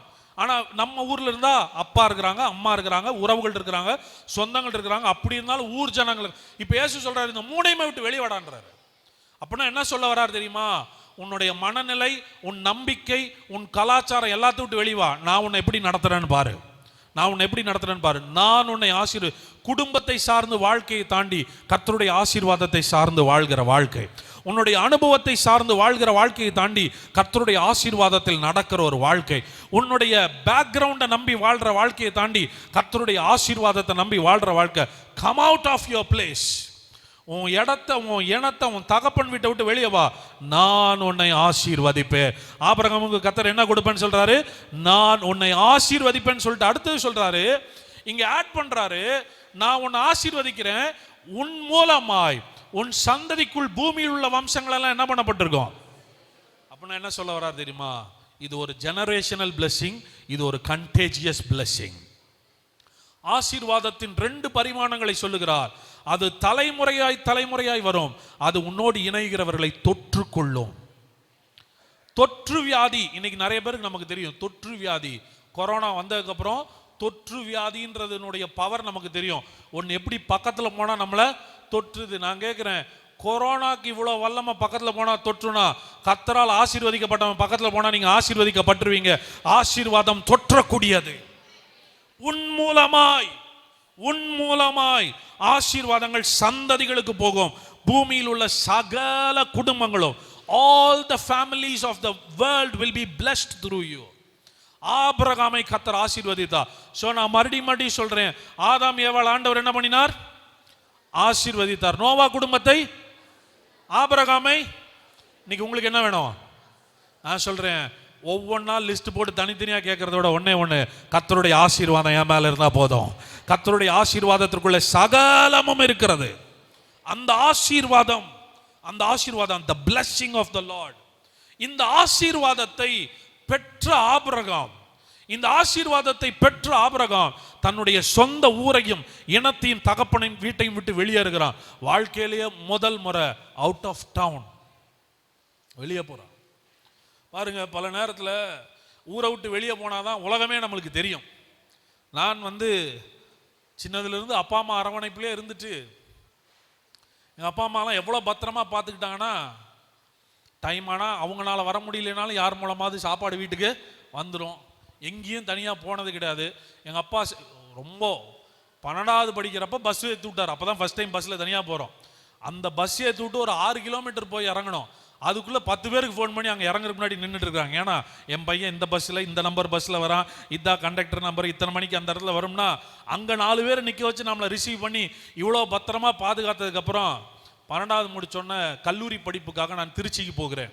முதல் முறையாக தகப்பனை விட்டு, தாயை விட்டு, குடும்பத்தை விட்டு, நண்பர்களை விட்டு, சபை விட்டு இன்னொரு பட்டணத்துக்கு போகும்போது தான் தெரியுது இவங்களாம் நம்மளை எவ்வளோ நல்லா பார்த்துக்கிட்டாங்க. அங்கே சாப்பிட்டையான்னு கேட்குற கூட ஆள் இருக்காது, கையில் காசு இருக்கான்னு யாரும் கேட்க மாட்டாங்க, நல்லா தூங்கினையான்னு யாரும் கேட்க மாட்டாங்க. வெளியூருக்கு போனால் அந்த கஷ்டம் நம்மளுக்கு அப்போ தான் தெரியும். இங்கே ஆபிரகாமை முதல் முறையாய் ஆண்டவர் கூப்பிட்றார், ஊரை விட்டு வெளியே வா. ஊரை விட்டு வெளியே வந்தால் எனக்கு யார் இருக்கா? உனக்கு யாரும் தேவையில்லை, சர்வ வல்லமையுள்ள தேவனே உன் பக்கம் இருக்கிறார், வெளியே வா. அழைச்சு சொல்றாரு, நான் உன்னை ஆசீர்வதித்திருக்கிறேன், நான் உன்னை ஆசீர்வதிக்கிறேன், வெளியே வா. இந்த மனிதன் வெளியே வரும்போது, இந்த மனிதன், அவருடைய மனைவி, அவருடைய மிருக ஜீவன்கள், வேலையாட்கள் வரும்போது கூட லோத்து என்கிற ஒருவரை சேர்த்து கொண்டு வருகிறார். லோத்து என்கிற சகோதரனுடைய மகனை கூட கூட்டி கொண்டு வருகிறார். வேதம் சொல்லுகிறது, கர்த்தர் ஆபிரகாமை ஆசீர்வதித்ததினால், இந்த ஆசீர்வதிக்கப்பட்டவனோடு ஒருத்தன் இணைஞ்சான் பார்த்தீங்களா, அதனால் இப்ப யாரும் ஆசீர்வதிக்கப்பட்டா? அவர்கள் இணைந்து வாழக்கூடாதபடி பூமியை என்ன பண்ணலையா? நான் கேட்கிறேன், அந்த ஊர்ல ஒன்னா தானே இருந்தாங்க. அந்த ஊர்ல ஒன்னா இருக்கும்போது உன்னால இருக்க முடிஞ்சது. இப்ப வெளியே உன்னால ஒன்னா இருக்க முடியல. காரணம் என்ன தெரியுமா? கர்த்தருடைய ஆசீர்வாதம் உன்னை பயங்கரமா பெருக செஞ்சிருச்சு. கர்த்தருடைய ஆசீர்வாதம் உன் மேல மாத்திரம் இல்ல, உன்னோடு கூட இருக்கிற லோத்தின் மேலும் வந்ததினால் நீயும் ஆசீர்வாதமா இருக்கிறார், அவர்களும் ஆசீர்வாதமா இருக்கிறார். நான் சொல்றேன், நீங்க மட்டும் ஆசீர்வதிக்கப்பட மாட்டீங்க, உங்களுக்கு கை கொடுக்கிறவங்க எல்லாம் ஆசீர்வதிக்கப்படுகிறவர்கள், உங்க பக்கத்துல இருக்கிறவங்க ஆசீர்வதிக்கப்பட்டவங்க, உங்களை விசாரிக்கிறவங்க ஆசீர்வதிக்கப்பட்டவங்க. ஆபிரகாமோடு வந்ததினால் லோத்து ஆசீர்வதிக்கப்படுகிறான். இவர்களுடைய ஆசீர்வாதம், கர்த்தர் சொல்லிட்டாரு, உன் சந்ததி ஆசீர்வதிக்கப்படும். ஆபிரகாமின் ஆசீர்வாதத்தை குறித்து நீங்க ஸ்டடி பண்ணணும். ஏன்னு நான் சொல்றேன், தேவ பிள்ளைகள் ஆபிரகாமினுடைய ஆசீர்வாதத்தின் வல்லமையை நம்ம ஸ்டடி பண்ணணும். இந்த ஆசீர்வாதம் எப்படி கிடைச்சது, எப்படி ஆக்டிவேட் ஆகுது, எப்படி செயல்படுதுன்னு நம்ம புரிஞ்சுக்கணும். இந்த ஆபிரகாம் ஆசீர்வதிச்சதுக்கு அப்புறம் ஆபிரகாமுக்கு ஒரு பையன் பிறக்கிறான். அவர் பேர் என்ன? ஈசாக்கு. ஈசாக்கு. இந்த ஈசாக்கு விதை விதைக்கிறான். கர்த்தர் அவனை ஆசீர்வதித்ததினால் அந்த வருஷத்துல எத்தனை மடங்கு? அதுவும் எப்போ வச்சார் தெரியுமா? பஞ்ச காலத்துல. இந்த சரித்திரம் உங்களுக்கு தெரியும். ஆபிரகாமின் நாட்களில் உண்டான பஞ்சத்தை அல்லாமல் இன்னொரு பஞ்சம் உண்டாகிறது. ஆபிரகாம் பஞ்சத்தை பார்த்தோன்னா பயந்துட்டு எங்க போயிட்டாருன்னா எகிப்துக்கு போயிட்டாரு. பஞ்சத்தை பார்த்தோன்னா ஆசீர்வதிக்கப்பட்ட மனுஷன் வெளிப்பாடு இல்லாதனால பயந்து எகிப்துல போய் பழச்சிக்கலான்னு போயிட்டாரு. இப்ப பையனும் அதே ஃபார்முலா ஃபாலோ பண்ணலாம். அப்பா பஞ்சம் வந்தப்ப எகிப்து போனார், நம்மளும் கிளம்பலான்னு கிளம்பும் போது மேல இருந்து ஒரு சத்தம் கேட்குது, போகாதரா நில்லுன்றாரு. நில்லுன்னு சொல்றாரு, நீ இந்த இடத்துல வித நான் உன்னை ஆசீர்வதிக்கிறேன், என்ன ஆகும்? உனக்கு பலன் கிடைக்கும். நான் சொல்லட்டுங்களா, உங்களுடைய ஆசீர்வாதம் பூமியிலிருந்து வர்றதில்ல. பஞ்சம் நிறைஞ்சிருக்கிற பூமியில நின்னாலும், பூமி பஞ்சமா இருந்தாலும், நீ ஆசீர்வதிக்கப்பட்டதுனால உன் ஆசீர்வாதம் பூமிக்கு போகும்ன்றாரு. நீ விதைச்சேனா பூமி கூட பலனை கொடுக்கும்டா. That is the power of blessing. உன் மேல இருக்கிற ஆசீர்வாதம் என்ன தெரியுமா? நஷ்டமாயிட்டு இருக்கிற கம்பெனி கூட உன் கையில வந்துச்சுன்னா அந்த கம்பெனி செழிக்குமே ஒழிய அந்த கம்பெனினால நீ நஷ்டமாக மாட்ட. காரணம், நீ ஆசீர்வதிக்கப்பட்டவன். ஆமென். சொல்லுங்க, நான் ஆசீர்வதிக்கப்பட்டவன். உங்க மேல இருக்கிற ஆசீர்வாதத்தின் வல்லமை புரிஞ்சிருச்சுன்னா சூழ்நிலை எதிராக இருந்தாலும் நீங்கள் செழிப்பீர்கள், நீங்கள் தழைப்பீர்கள். இந்த ஈசா கிட்ட ஆண்டவர் பேசுறார், இல்ல நீ இங்கே நில்லு, நீ பஞ்சத்தை பார்த்து ஓடாத, சூழ்நிலையை பார்த்து ஓடாத, வறுமையை பார்த்து ஓடாத. உன்னை சுத்தி இருக்கிற குறையை பார்க்கலாம், நிறைவானவர் உனக்குள்ளே இருக்கிறார். உலகத்தில் இருக்கிறவனிலும் பெரியவர் உனக்குள்ளே இருக்கிறார். இப்போ ஈசாக்குக்கு ஒரு வெளிப்பாடு கிடைக்குது. அப்ப ஆண்டவர் வந்து ஈசாக்கிட்ட எப்படி பேசுறாருன்னா, உன் தகப்பனாகிய ஆபிரகாமுக்கு நான் கொடுத்த ஆசீர்வாதத்தை பத்தி பேசுறேன். You are blessed. உங்க அப்பாட்ட சொன்ன ஆசீர்வாதம் உன் மேல பழிக்குண்டா. இன்னைக்கு உங்க அப்பா இல்லாம இருக்கலாம், அவருடைய ஆசீர்வாதம் உன் மேல இருக்குது. நான் சொல்லட்டுங்களா, என் தேவன் 1000 தலைமுறைக்கு இரக்கம் செய்கிற தேவன். உங்க வாழ்க்கையில் உங்களுக்கு கொடுத்த வாக்குத்தத்தம் உங்களோட முடிய போவது கிடையாது, அது உங்கள் பிள்ளைகளையும் பின்தொடரும். அதனால தான் சொல்லுவேன், பொன்னையும் பொருளையும் சொத்தையும் சம்பாதிப்பதை விட கர்த்தருடைய வார்த்தையை சம்பாதித்து வைத்து போங்கள். உங்களோடு பேசுகிற தேவன் உங்கள் பிள்ளைகளோடும் பேசுவார். ஆமென். அப்பாவோட கர்த்தர் பேசி ஈசாக்கு பார்த்திருக்கிறார். ஏன்னா ஈசாக்க கட்டி படுக்க போட்டு பலி செலுத்தி தன்னுடைய கத்திய ஓங்கும் போது ஒரு சத்தம் கேட்குது, பிள்ளையாண்டான் மேலும் கைய. அந்த சத்தத்தை யார் கேட்டிருப்பா? ஈசாக்கு கேட்டிருப்பா. டேய், அப்பாட்ட யார் பேசுறா? பரலோகத்து அப்பாட்ட பேசி நீ இது வரைக்கும் கேட்ட, இப்ப அப்பாட்ட பேசின ஆண்டவர் உங்ககிட்டையும் பேசுறாரு. இந்த இடத்துல நீ விதைக்கணும். நான் சொல்றேன், நீங்க தகப்பனுடைய சத்தத்தை கேட்டா உங்கள் பிள்ளைகளும் கர்த்தருடைய சத்தத்தை கேட்பார்கள். பெரியவர்கள், பெற்றோர்கள் கர்த்தருடைய சத்தத்தை கேட்க பழகுங்க. அந்த தேவன் உங்களோடு பேசுகிறவர் உங்கள் பிள்ளைகளோடும் பேசுவார். இதை விட பெரிய ஆசீர்வாதம் என்ன? இன்னைக்கு உலகம் பிள்ளைகளுக்காக சொத்தை சேர்த்து நான் தப்பே சொல்ல, ஆனா அதை விட பயங்கரமான கர்த்தருடைய வார்த்தை பிள்ளைகளுக்கு சேர்த்து வையுங்கள். நீங்க கேட்கிற வார்த்தை, நீங்க கேட்கிற வாக்கு தத்துவம், நீங்க கேட்கிற கர்த்தருடைய சத்தம் உங்க பிள்ளைகள் கேட்கணும். என்னுடைய அப்பா அம்மா கர்த்தருடைய சத்தத்தை கேட்கிறவங்க, that's a blessing. That's a blessing. நீங்க ஆராதிக்கிறது உங்க பிள்ளைகள் பார்க்கணும். இன்னைக்கு நிறைய பெற்றோர்கள் பிள்ளைகளை ஆலயத்திற்கு கூட்டி வருவதில்லை. நான் சொல்றேன், எல்லாத்த விட ஆலயத்துக்கு முக்கியத்துவத்தை கொடுங்க, கர்த்தருடைய வார்த்தைக்கு முக்கியத்துவத்தை கொடுங்க. எனக்கு நினைவு தெரிந்து இதுவரை என்னுடைய வாழ்நாளிலேயே ஒரு ஞாயிற்றுக்கிழமை கூட ஆலயத்திற்கு போகாமல் இருந்ததே இல்லை. அப்படிதான் என்னுடைய பெற்றோர்கள் வளர்த்தார்கள். எங்க அப்பா அம்மா அப்படிதான் வளர்த்தாங்க. நாங்க ஏன் இன்னைக்கு இவ்வளவு ஸ்ட்ராங்கா இருக்கிறோம்னா, அவங்க அப்படி இருந்ததை நாங்க பார்த்துருக்கிறோம். எங்க அப்பா அம்மா இருக்கிற டிபார்ட்மெண்ட்ல எலெக்ஷன் வைப்பாங்க. எலெக்ஷன் வைக்கும்போது எங்க அப்பா அம்மா 2 பேரும் ஒரே டிபார்ட்மெண்ட். எலெக்ஷன் வைக்கும்போது அந்த எலெக்ஷன் கரெக்டா என்னைக்கு வைப்பாங்கன்னா, ஞாயிற்றுக்கிழமை தான் வைப்பாங்க. ஞாயிற்றுக்கிழமை. இதை நானும் என்னுடைய சகோதரனும் சகோதரியும் கண்கூட பார்த்துருக்கிறோம். ஞாயிற்றுக்கிழமை தான் எலெக்ஷன் வைப்பாங்க. அந்த எலெக்ஷன் வைக்கும்போது 2 ஓட்டு இப்போ சர்ச்சுக்குள்ள உட்காந்துருக்குது. எங்க அப்பா அம்மா ஓட்டு போட வரமாட்டாங்க. நீ 1000 லட்சம் கொடுத்தாலும் அவங்க ஞாயிற்றுக்கிழமை ஓட்டு போட வரமாட்டாங்க. அதுக்காக அங்க என்ன தெரியுமா பண்ணுவாங்க? ஆபீஸ்ல வெயிட் பண்ணுங்க, என்ன 2 பேர் ஓட்டு போட வரணும், வெயிட் பண்ணுங்க என்ன 2. ஆனா எங்க பாஸ்டர் 2 மணி இல்லாம சர்வீஸை முடிக்க மாட்டாரு. அவர் 2 மணிக்கு மேலதான் சர்வீஸை முடிப்பாரு. அப்போ 12 மணியிலிருந்து 2 பேர் வெளியே நின்றுட்டே இருப்பாங்க. எதுக்குன்னா, முடிச்சோன்னே இவங்களை கூட்டிட்டு போய் என்ன பண்ணணும்? ஓட்டு போட வைக்கணும். 2 ஓட்டுல ஜெயிக்கலாமே. இதெல்லாம் பார்த்து வளர்ந்தவர்கள் நாங்க. அவ்வளோ பெரிய தலபோற விஷயமா இருந்தாலும் கர்த்தருக்கு முதலிடம் கொடுத்ததுனால தான் இன்னைக்கு அவளுடைய பிள்ளைகளை கர்த்தர் மகிமையாய் பயன்படுத்தி வருகிறார். இன்றைக்கு நாங்களும் அதை விடாது இருக்கிறோம். பெற்றோர்கள் நீங்க சொல்லி தர வேண்டாம், வாழ்ந்து காட்டுங்க. கர்த்தருடைய பிரசன்னத்துக்கு முதலிடம் கொடுத்து பழகுங்கள். உங்கள் பிள்ளைகளை தேவ சமூகத்தில் வளர்த்துங்க. ஆலயத்துக்கு வரணும், வார்த்தையை கேட்கணும், அவர்களும் விசுவாசத்துல வளரணும். ஈசாக்கு பார்க்க ஆபிரகாம் கர்த்தருடைய சத்தத்தை கேட்டார். அதனால இப்ப ஈசாக்கும் யாருடைய சத்தத்தை கேட்கிறாரு? கர்த்தருடைய சத்தத்தை கேட்கிறாரு. இப்ப கர்த்தர் பேசுறாரு, இந்த பூமியிலேயே இந்த பஞ்ச காலத்திலேயே இங்கே இரு, நான் உன்னை ஆசீர்வதிப்பேன், நான் உன்னை ஆசீர்வதிப்பேன். இங்கதான்ப்பா, இந்த பஞ்ச காலத்துல தான் ஆசீர்வாதம் எவ்வளவு பெருசுன்னு நீ காமிக்கணும். எல்லாம் வசதியா இருக்கும்போது பாருங்க, பகல்ல லைட் எரிஞ்சா நமக்கு லைட் எரியறதே தெரியாது. ஆனா நைட்ல லைட் இல்லைன்னா ஏன்டா லைட் இல்லைன்னு திட்டிட்டு போவோம். பகல்ல உனக்கு லைட்டே தேவை கிடையாது, நைட்ல தான் உனக்கு லைட்டு தேவை. வேதம் சொல்லுகிறது, எழும்பி பிரகாசி, உன் ஒளி வந்தது, கர்த்தருடைய மகிமை உன்மேல் உதித்தது. இதோ இருள் ஜனங்களையும் காருள் ஜனங்களையும் மூடும், ஆனாலும் கர்த்தர் உன்மேல் உதிப்பார், அவருடைய மகிமை உன்மேல் காணப்படும். உன்னுடைய கஷ்ட நேரத்தில் தான் ஆசீர்வாதத்தின் வல்லமை வெளிப்படும். You will experience the power of God's blessing in your tough times. கடினமான நேரத்தில் பஞ்சம், அத்தனை பேரும் பேக் பண்ணிட்டு பிழைக்கணும்னு ஆடு மாடுகளோட எகிப்தை நோக்கி போய் கொண்டிருக்கும் போது இங்க பரம தகப்பன் பேசுகிறார், நோ, இங்கே நில்லு. ஏன்? இந்த பூமி உனக்கு பலன் கொடுக்கலன்னா பரவாயில்ல, நான் உனக்கு கொடுக்குற ஆசீர்வாதம் பூமியின் நிலையவே மாற்றும். இந்த பூமியின் நிலையை பார்க்காத, நீ ஆசீர்வதிக்கப்பட்டவன் என்கிற வெளிப்பாட்டில் நில்லு. உன் மேல இருக்கிற ஆசீர்வாதம் இந்த இடத்துல வரும். நிறைய பேர் நினைக்கிறாங்க இந்தியா விட்டு வெளிநாடு போனால் நல்லா இருக்கலாம், வெளிநாடு போனால் நல்ல சம்பளம் கிடைக்கும். நான் சொல்கிறேன், உங்கள் மேலே இருக்கிற ஆசீர்வாதத்தின் வெளிப்பாடு கிடைச்சிச்சுன்னா இருக்கிற ஊர்லேயே கர்த்தர் உங்களை டாப்பில் வச்சு வாழ வைப்பார். கர்த்தருடைய ஆசீர்வாதம் உங்களை உயர்ந்த ஸ்தானத்தில் வைக்கும். உங்கள் சூழலோ, உங்களை சுற்றி இருக்கிற மனிதர்களோ, உங்களுடைய கலாச்சாரமோ இல்லை, வெளிப்பாடு வரணும். நான் கர்த்தரால் ஆசீர்வதிக்கப்பட்டவன், கர்த்தரால் ஆசீர்வதிக்கப்பட்டவன். கர்த்தருடைய ஆசீர்வாதம் ஆபிரகாம் இருந்து இப்போ ஈசாக்குக்கு அந்த ரெவலேஷன் வந்துருச்சு. ஈசாக்கு இப்போ என்ன பண்ணுறாருன்னா, கிணற தோண்டிக்கிட்டே இருக்கிறாரு.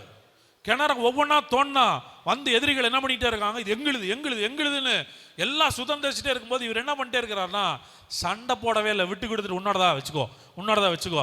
ஆனால் நான் சொல்கிறேன், ரொம்ப நாளாக நீங்கள் பொறுத்து போக கர்த்தர் விட மாட்டார். ரெகோபோத் என்கிற ஒரு இடத்துல கர்த்தர் வந்து உங்களை நிலைப்படுத்தும் போது உங்கள் எதிரிகள் உங்களை தொடர முடியாது. இயேசுவின் நாமத்தில் சிலருடைய வாழ்க்கையில் ரெகோபோத்தை பேசுகிறேன். நீண்ட நாட்கள் தொடர்ந்து கொண்டிருக்கிற சில பிரச்சனைகளுக்கு கர்த்தர் முற்றுப்புள்ளி வைப்பாராக. The blessing of the Lord, கர்த்தருடைய ஆசீர்வாதம் ஒரு கட்டத்திலே அவனை நிலைப்படுத்துகிறது. அங்கே எதிரிகள் அவனை தொடரவில்லை. இப்ப என்னாச்சு தெரியுமா, ஊரை விட்டு வெளியே போடான்னு பயந்த ராஜா இப்ப திட்டம் போட்டு ஈசா கிட்ட வராரு. கர்த்தர் உம்மோடு இருக்கிறாராமே, நாங்க உங்கள்கிட்ட ஃப்ரெண்ட் ஆயிக்கிறோன்னு ஒரு உடன்படிக்கை செய்கிறார்கள். நாட்கள் வரும், கர்த்தரால் ஆசீர்வதிக்கப்பட்டவர்களை யாரும் பகைக்கவே முடியாது. உங்களோட ஃப்ரெண்டா இருந்தாலே பிளெஸிங்னு அவங்க தெரிஞ்சுக்குவாங்க. ஒருவனுடைய வழிகள் கர்த்தருக்கு பிரியமா இருந்தால் அவனுடைய சத்துருக்களும் என்ன ஆகும்படி செய்வார், சிநேகிதனாகும்படி செய்வார். நான் சொல்றேன், time will come when you believe in the blessing of God. கர்த்தருடைய ஆசீர்வாதத்தை மாத்திரம் நம்பி நடக்கும்போது நாட்கள் வரும், உங்களை பகைத்தவர்களெல்லாம் உங்களோடு சிநேகிதராகும்படி கரம் கோர்க்க வருவார்கள். கர்த்தர் அப்படி கொண்டு வந்து சேர்ப்பார். காரணம் என்ன, ஆசீர்வாதத்தை பற்றிய வெளிப்பாடு.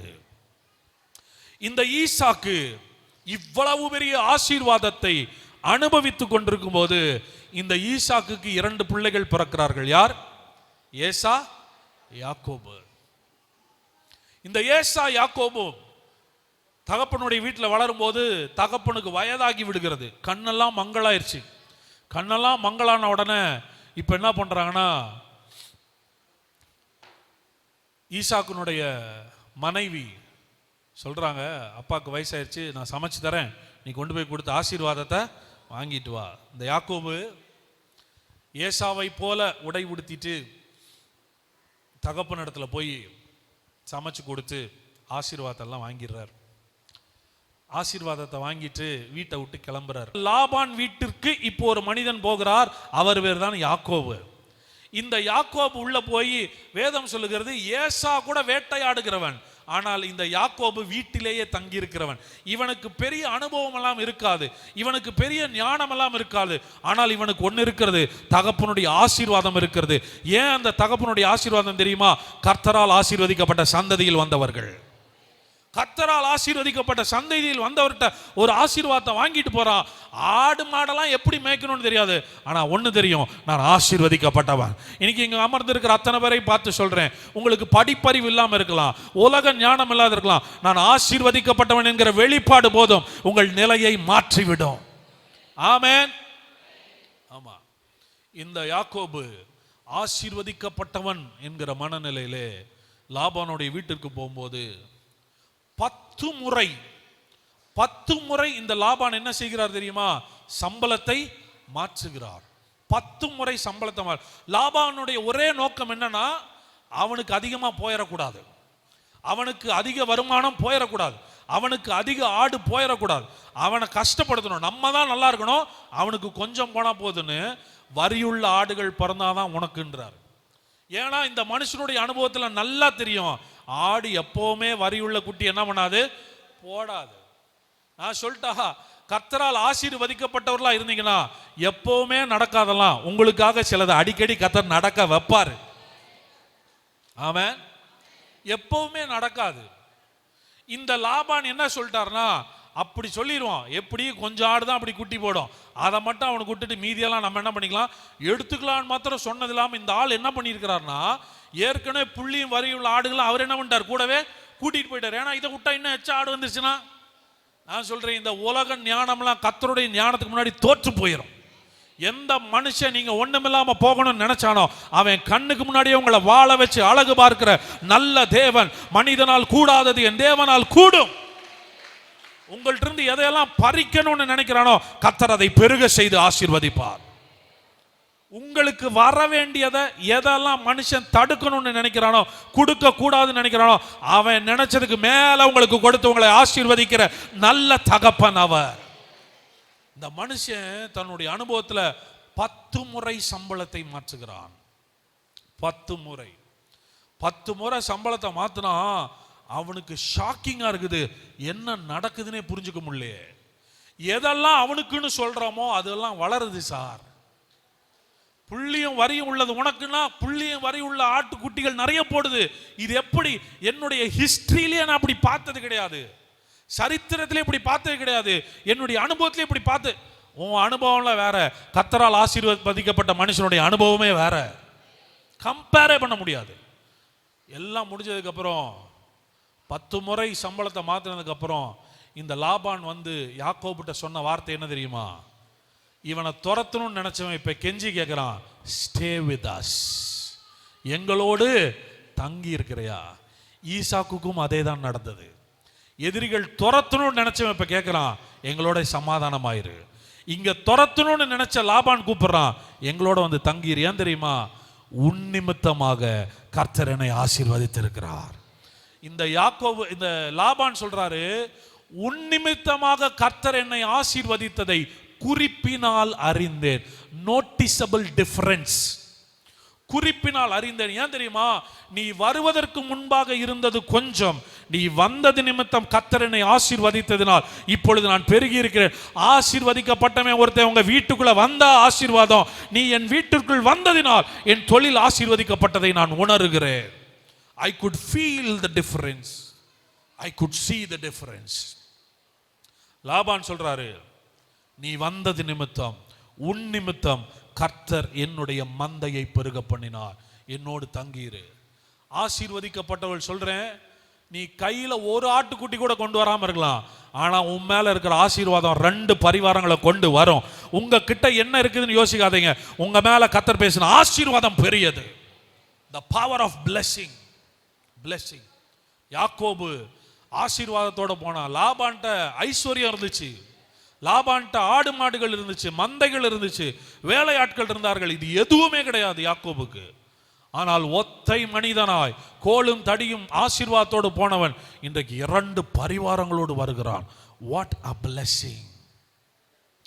இன்றைக்கு இந்த ஆசீர்வாதத்தின் வல்லமை பார்க்க முடியாததினால்தான் மிகவும் போராடி கொண்டிருக்கிறோம். வேதம் சொல்லுகிறது, கர்த்தருடைய ஆசீர்வாதமே ஐஸ்வர்யத்தை தரும், அதனோட. அப்படின்னா என்ன அர்த்தம் தெரியுமா? ஆசீர்வாதத்தில் நடக்கிறவன் வேதனைப்பட மாட்டான், கஷ்டப்படாம அவன் வளருவான். அவன் அல்ல, அவன் மேல் இருக்கிற ஆசீர்வாதம் வேலை செய்கிறது. It is not you. Are you struggling? உங்க வாழ்க்கையில போராடிட்டு இருக்கிறீங்களா? உங்க குடும்பத்தில் நடத்துறதுக்கு போராடிட்டு இருக்கிறீங்களா? பொருளாதாரத்தில் போராடிட்டு இருக்கிறீங்களா? போராடி தான் நீங்க வாழணும் இல்ல, ஆசீர்வாதத்தை புரிஞ்சு வாழ்ந்தீங்கன்னா போராட்டம் இல்லாம நீங்க வாழலாம். ஆமென். நான் முதல்ல ஊழியத்துக்கு வந்தப்ப ஊழியத்தில் வளர்ந்தவர்கள்லாம் எங்களை ரொம்ப பயப்படுத்தினாங்க. ஊழியம் கடினமான பாதை, ஊழியத்தில் உபத்திரவம் இருக்கிறது, பாடுகள் இருக்கிறது, ஊழியத்தில் நிந்தைகள் இருக்கிறது, அவமானங்கள் இருக்கிறது, தரித்திரங்கள் இருக்கிறது, பற்றாக்குறை இருக்கிறது, கஷ்டப்படணும், கஞ்சி குடிக்கணும், அப்படி இப்படின்னு பயங்கரமாக பயப்படுத்துறாங்க. ஆனால் இன்னைக்கு நான் தைரியமாக கர்த்தர் சமூகத்திலிருந்து சொல்கிறேன், 13 வருஷம் சபை நடத்தியாச்சு, அவங்க சொன்ன மாதிரி நடக்கல, சந்தோஷமாக என்ஜாய் பண்ணி ஊழியம் செய்கிறோம். ஒரு குறை இல்லாமல் கர்த்தர் வாழ வச்சுட்டு இருக்கிறாரு. அவர் வேதனையோடு எங்களை வாழ வைக்கல, சந்தோஷமாக வாழ வச்சுட்டு இருக்கிறாரு. நான் சொன்னேன், முதல்ல 9,000 ரூபா வாடகை கொடுக்க முடியாமல் இருந்தோன்னு. இன்றைக்கு 13 வருஷத்தில் நான் சொல்லட்டுமா, 2 இடத்துல வாடகைக்கு கட்டடங்களை எடுத்து மாதம் வாடகை மாத்திரம் 60,000 ரூபாய் கொடுத்து வேலை செய்கிற ஊழியத்தில் இணைந்து வேலை செய்கிறவர்களுக்கு சம்பளம் கொடுத்து ஒரு மாதம் 1.5 லட்சம் ரூபாய் செலவு பண்ணி இன்னைக்கு ஊழியத்தை நடத்துறதுக்கு எஃபர்ட்லெஸ்ஸாக வாழ வைக்கிறாருன்னா என் தேவன் வேதனைக்குட்படுத்தி வாழ வைக்கிறவர்ல, ஆசீர்வாதத்தின் வெளிப்பாட்டிலே வாழ வைக்கிறவர். இன்னைக்கு we are blessing many churches. இன்னைக்கு பல சபைகளுக்கு நாங்கள் ஆசீர்வாதமாக இருக்கிறோம். பல தேவ பிள்ளைகளை ஆசீர்வதிக்கிறோம். எதனால் நடந்தது? பலத்தினால் அல்ல, நாங்க சாதிச்சிட்டோம்னு சொல்ல வரல. ஆசீர்வாதத்தை குறித்த வெளிப்பாடு இன்னைக்கு உயர்த்தி வைத்திருக்கிறது. ஒன்றுமில்லாமையிலிருந்து எல்லாவற்றையும் உருவாக்குகிறவர். இந்த பிளெஸ்ஸிங், ஆசீர்வாதத்தை பற்றிய வெளிப்பாடு யாக்கோபுக்கு மாத்திரம் இல்ல, லாபானுக்கு தெரிஞ்சிருச்சு. டேய், இவன் வர்றதுக்கு முன்னாடி நம்மளுடைய பிஸ்னஸ் வேற லெவல், இவன் உள்ள வந்ததிலிருந்து நான் பார்க்கிறேன் பல நன்மைகள் மாறி மாறி வந்து கொண்டே இருக்கிறது. இந்த ஆசீர்வாதம் ஒருவனை மாற்றி அமைக்கிறது. இந்த யாக்கோபுக்கு பிள்ளைகள் பிறக்கிறார்கள். அதுல ஒருவன் பேர் தான் யோசேப்பு. இந்த யோசேப்பு, யோசிச்சு பாருங்க, ஒரு மனுஷனை கூப்பிட்டு நான் உன்னை ஆசீர்வதிச்சு பூமியில் உள்ள வம்சங்கள் எல்லாம் ஆசீர்வாதமா இருக்கும்னு ஒரு மனுஷன்கிட்ட பேசினாரு. இன்னைக்கு அவன் பிள்ளைகள்லாம் ஆசீர்வாதமா இருக்கிறாங்க. ஈசாக்கு ஏன் ஆசீர்வாதமா இருந்தார் தெரியுமா? ஆபிரகாமுக்கு பிறந்ததுனால. யாக்கோபு ஆசீர்வாதமா இருந்தார் தெரியுமா? ஈசாக்குக்கு பிறந்ததுனால. யோசேப்பு ஆசீர்வாதமா இருந்தார் தெரியுமா? யாக்கோபுக்கு பிறந்ததுனால. இந்த யோசேப்பு தகப்பனுடைய ஆசீர்வாதத்துல ஒரு வீட்டிலிருந்து, ஒரு ஊரிலிருந்து சகோதரர்களாலேயே வெளியே அனுப்பப்படுகிறார், விற்கப்படுகிறார். இந்த யோசேப்பு கிளம்பி போகும்போது சட்டையை கூட கழட்டிட்டாங்க. தகப்பன் போட்டு விட்ட சட்டை கூட கழட்டிட்டு ஒரு அடிமையாய், அன்னைக்கெல்லாம் அடிமைனா ஒரு பொருளை வாங்கிட்டு வர மாதிரி, என்ன பண்ணாலும் யாரும் கேட்கக்கூடாது. அப்படி ஒரு பொருளை வாங்குறது போல விலை கொடுத்து ஒரு பையனை வாங்கிட்டு கூட்டிட்டு போனா ஆசீர்வதிக்கப்பட்ட வாழ்க்கையில் என்ன நடக்கும்னு சொல்றேன் பாருங்க. தேவ சித்தம் இல்லாம உங்க வாழ்க்கையில் எதுவுமே நடக்காது. கரெக்டா கர்த்தர் அந்தந்த டைமிங்ல உங்களை கொண்டு போவார். when you live in the revelation of blessing. இவனுக்கு என்ன ஒரு வெளிப்பாடுன்னா, இளம் வயதிலேயே அப்பா அவனுடைய அன்பை பெற்றவன். அப்பா பலவர்ண அங்கிய போட்டு இவனை கொண்டாடிட்டு இருக்கும்போது இவனுக்கு ஒரு விசுவாசம், இவனுக்கு ஒரு தரிசனம், இவனுக்கு ஒரு சொப்பனம். என்ன சொப்பனம்னா, நான் உயர்ந்திருப்பேன், என் சகோதரர்கள் என்னை சேவிப்பாங்க, நான் தான் என் குடும்பத்துக்கு ஆசீர்வாதமா இருப்பேன். வந்து என்ன பண்ணிட்டாருன்னா சொல்லிட்டார், இப்படி ஒரு சொப்பனத்தை பார்த்தோன்னு. அவனுக்கு பேர் வைக்கிறாங்க சொப்பனக்காரன் வருகிறான். சொப்பனக்காரன் வரான். இந்த சொப்பனக்காரன் வரான்னு இந்த சம்பவத்தில் நீங்க படிச்சீங்கன்னா, கொன்றலான்னு முயற்சி செய்யறான், குழியில போட்டலான்னு சொல்றான். இதெல்லாம் சொல்லும்போது அந்த கூட்டத்திலிருந்தே ஒருவனை எழுப்பி கர்த்தர் பேச வைக்கிறார். நீங்க கவனிச்சீங்கன்னா தெரியும், ஆசீர்வாதத்தின் வெளிப்பாட்டில் நடக்கிற ஒரு மனுஷனை தூரத்துல வரும்போதே கூட பிறந்த அண்ணனுக்கு சொல்றாங்க, டேய் சொப்பனக்காரன் வராண்டா, இன்னைக்கு அவனை கொன்றுவான், என்ன செய்தின்னு கேட்டுருவான். அது என்ன, அவனுக்கு மாத்திரம் ஸ்பெஷலான அங்கி, இன்னைக்கு ஒன்று பண்ணலாம், இவனை கொன்னுட்டு ஒரு ஆட்டை அடிச்சு அந்த ரத்தத்தை அவன் சட்டையில தெளிச்சு அப்பாட்ட போய் மிருகம் அடிச்சிருச்சுன்னு சொல்லிடலாம்டா அப்படின்னு பிளான் போட்டுட்டு இருக்கும்போது சகோதரர் கூட்டத்திலிருந்தே ஒருத்தன் சொல்றான், அவனை ஏன்டா கொன்னு ரத்தப்பள்ளி நம்ம மேல வரணும், அந்த குழி இருக்குல்ல, இந்த குழியில போட்டுருவான். நான் சொல்லிட்டா, ஆசீர்வாதத்தில் நடக்கும்போது எதிரி கூட்டத்திலேயே உங்களுக்கு சாதகமாய் பேசுகிற ஒருவனை கர்த்தர் எழுப்பி உங்களை காப்பாற்ற அவர் வல்லமை உள்ளவர். எதிரி கூட்டத்திலே ஒருத்தன் பேசுறான், இல்ல இல்ல இல்ல அவனையா கொல்லணும், இந்த குழியில என்ன பண்ணிடுவோம், போட்டுருவோம். நம்ம ஊர்ல பஸ்ல போற மாதிரி எல்லாம் அடிக்கடிலாம் வரமாட்டாங்க வியாபாரிகள், எப்பாவது ஒரு தடவை வருவாங்க. ஆனா என் தேவன் எவ்வளவு நல்லவர் தெரியுமா, இவங்க எல்லாம் இருக்கும்போது கரெக்டா அந்த டைமிங்ல வியாபாரிகளை கர்த்தர் கடக்க பண்ணுகிறார். வியாபாரிகளை கடக்க பண்ணும்போது அங்கிருந்தே ஒருத்தன் சொல்றான், டே இவனை ஏன்டா குழியில விட்டு சாகடிச்சுட்டு வியாபாரிகள் போறாங்க, அவன்கிட்ட என்ன பண்ணிடலாம், வித்து காசை வாங்கிக்கலாண்டான்னு வியாபாரிகள் இடத்தில் தன்னுடைய சகோதரனை கூலிக்கு பேசி, விலைக்கு பேசி, விற்று காசை வாங்கி அனுப்புறாங்க. யோசிச்சு பாருங்க, தான் உடன் பிறந்த ஒரு சகோதரனை அடிமையாய் விலைக்கு வாங்கி மிருகத்தில் ஏறி கூட்டிட்டு போறதை பார்க்கும்போது ஒரு கல் மனசு இருக்கே, இதெல்லாம் நடக்குமா? இப்படியுமா மனுஷங்க இருப்பாங்க? நான் சொல்றேன், மனுஷங்க நீங்க இதுவரை நினைக்காத துரோகத்தை உங்களுக்கு செஞ்சாலும் வேதம் சொல்லுகிறது, கர்த்தர் யோசேப்போடே இருந்தார், அவன் காரிய சித்தி உள்ளவன் ஆனான். இந்த உலகம் உனக்கு கொடுக்கப்பட்ட ஸ்பெஷல் அந்தஸ்தாகிய பலவர்ண அங்கிய உன்னிலிருந்து எடுத்து போடலாம். உன் உடன் பிறந்த சகோதரன் இடத்திலிருந்து, தகப்பன் தாயின் இடத்திலிருந்து உன்னை பிரிச்சு போடலாம். ஆனா சொல்றேன், கர்த்தரையும் உன்னையும் பிரிக்கிறதுக்கு எந்த மனுஷனாலும் முடியாது. எவ்வளவு பெரிய மனுஷன் வந்தாலும் தேவனை உங்களை பிரிக்கவே முடியாது. கர்த்தர் உங்களோடு கூட இருக்கிறார். பக்கத்தில் இருக்கிற 2 பேருக்கு கை கொடுத்து சொல்லுங்க, ஆண்டவர் உங்க கூட இருக்கிறார்னு சொல்லுங்க. ஆமா, இன்னைக்கு ஒருவேளை நீங்க நம்பின உறவுகள் உங்களை விட்டு போயிருக்கலாம், உலகத்தை விட்டே மறைந்து போயிருக்கலாம், எனக்குன்னு யாரும் இல்லைன்னு உட்கார்ந்து இருப்பீங்கன்னா இந்த காலை நேரத்தில் பரிசுத்த ஆவியானவர் சொல்லுகிறார், கர்த்தர் உங்களோடு இருக்கிறார், கர்த்தர் உங்களோடு இருக்கிறார். God is with you. கர்த்தர் உங்க கூட இருக்கிறார்.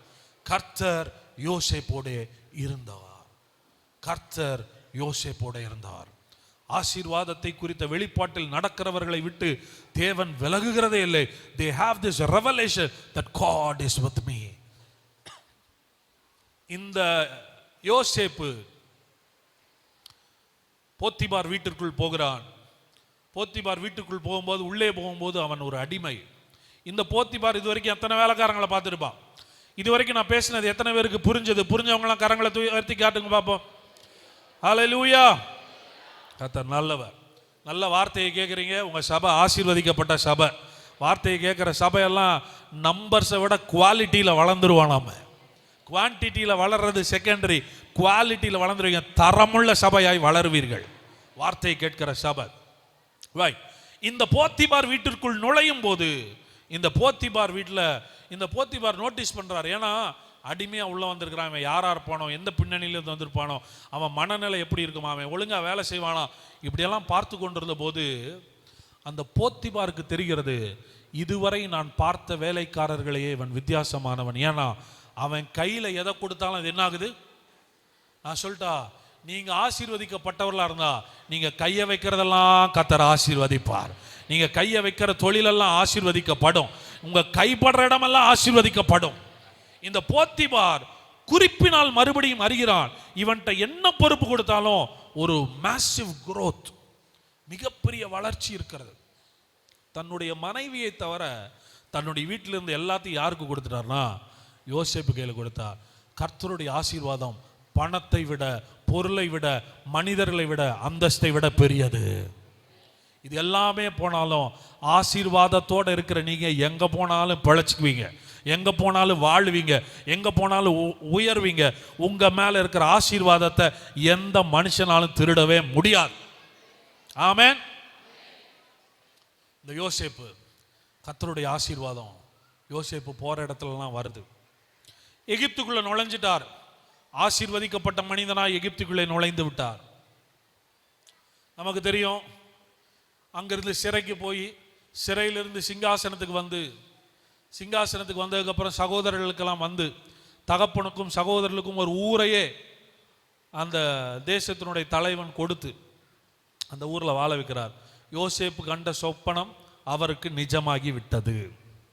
யோசேப்பு ஆசீர்வதிக்கப்பட்ட மனுஷனுடைய நிலையே மாறிடுச்சு. சகோதரர்லாம் வந்தப்போ யோசேப்பு பார்த்தோன்னா கண்டுபிடிச்சிட்டாராம், இவரெல்லாம் யார்? நம்முடைய சகோதரர்கள். ஆனால் அவங்களுக்கு கடைசி வரைக்கும் தெரியல இது யாருன்னு. ஆசீர்வாதத்தில் நடக்கிறவனுடைய வாழ்க்கையெல்லாம் சீக்கிரத்தில் அடையாளம் தெரியாத அளவுக்கு கர்த்தர் மாற்றி விட்டுருவார்.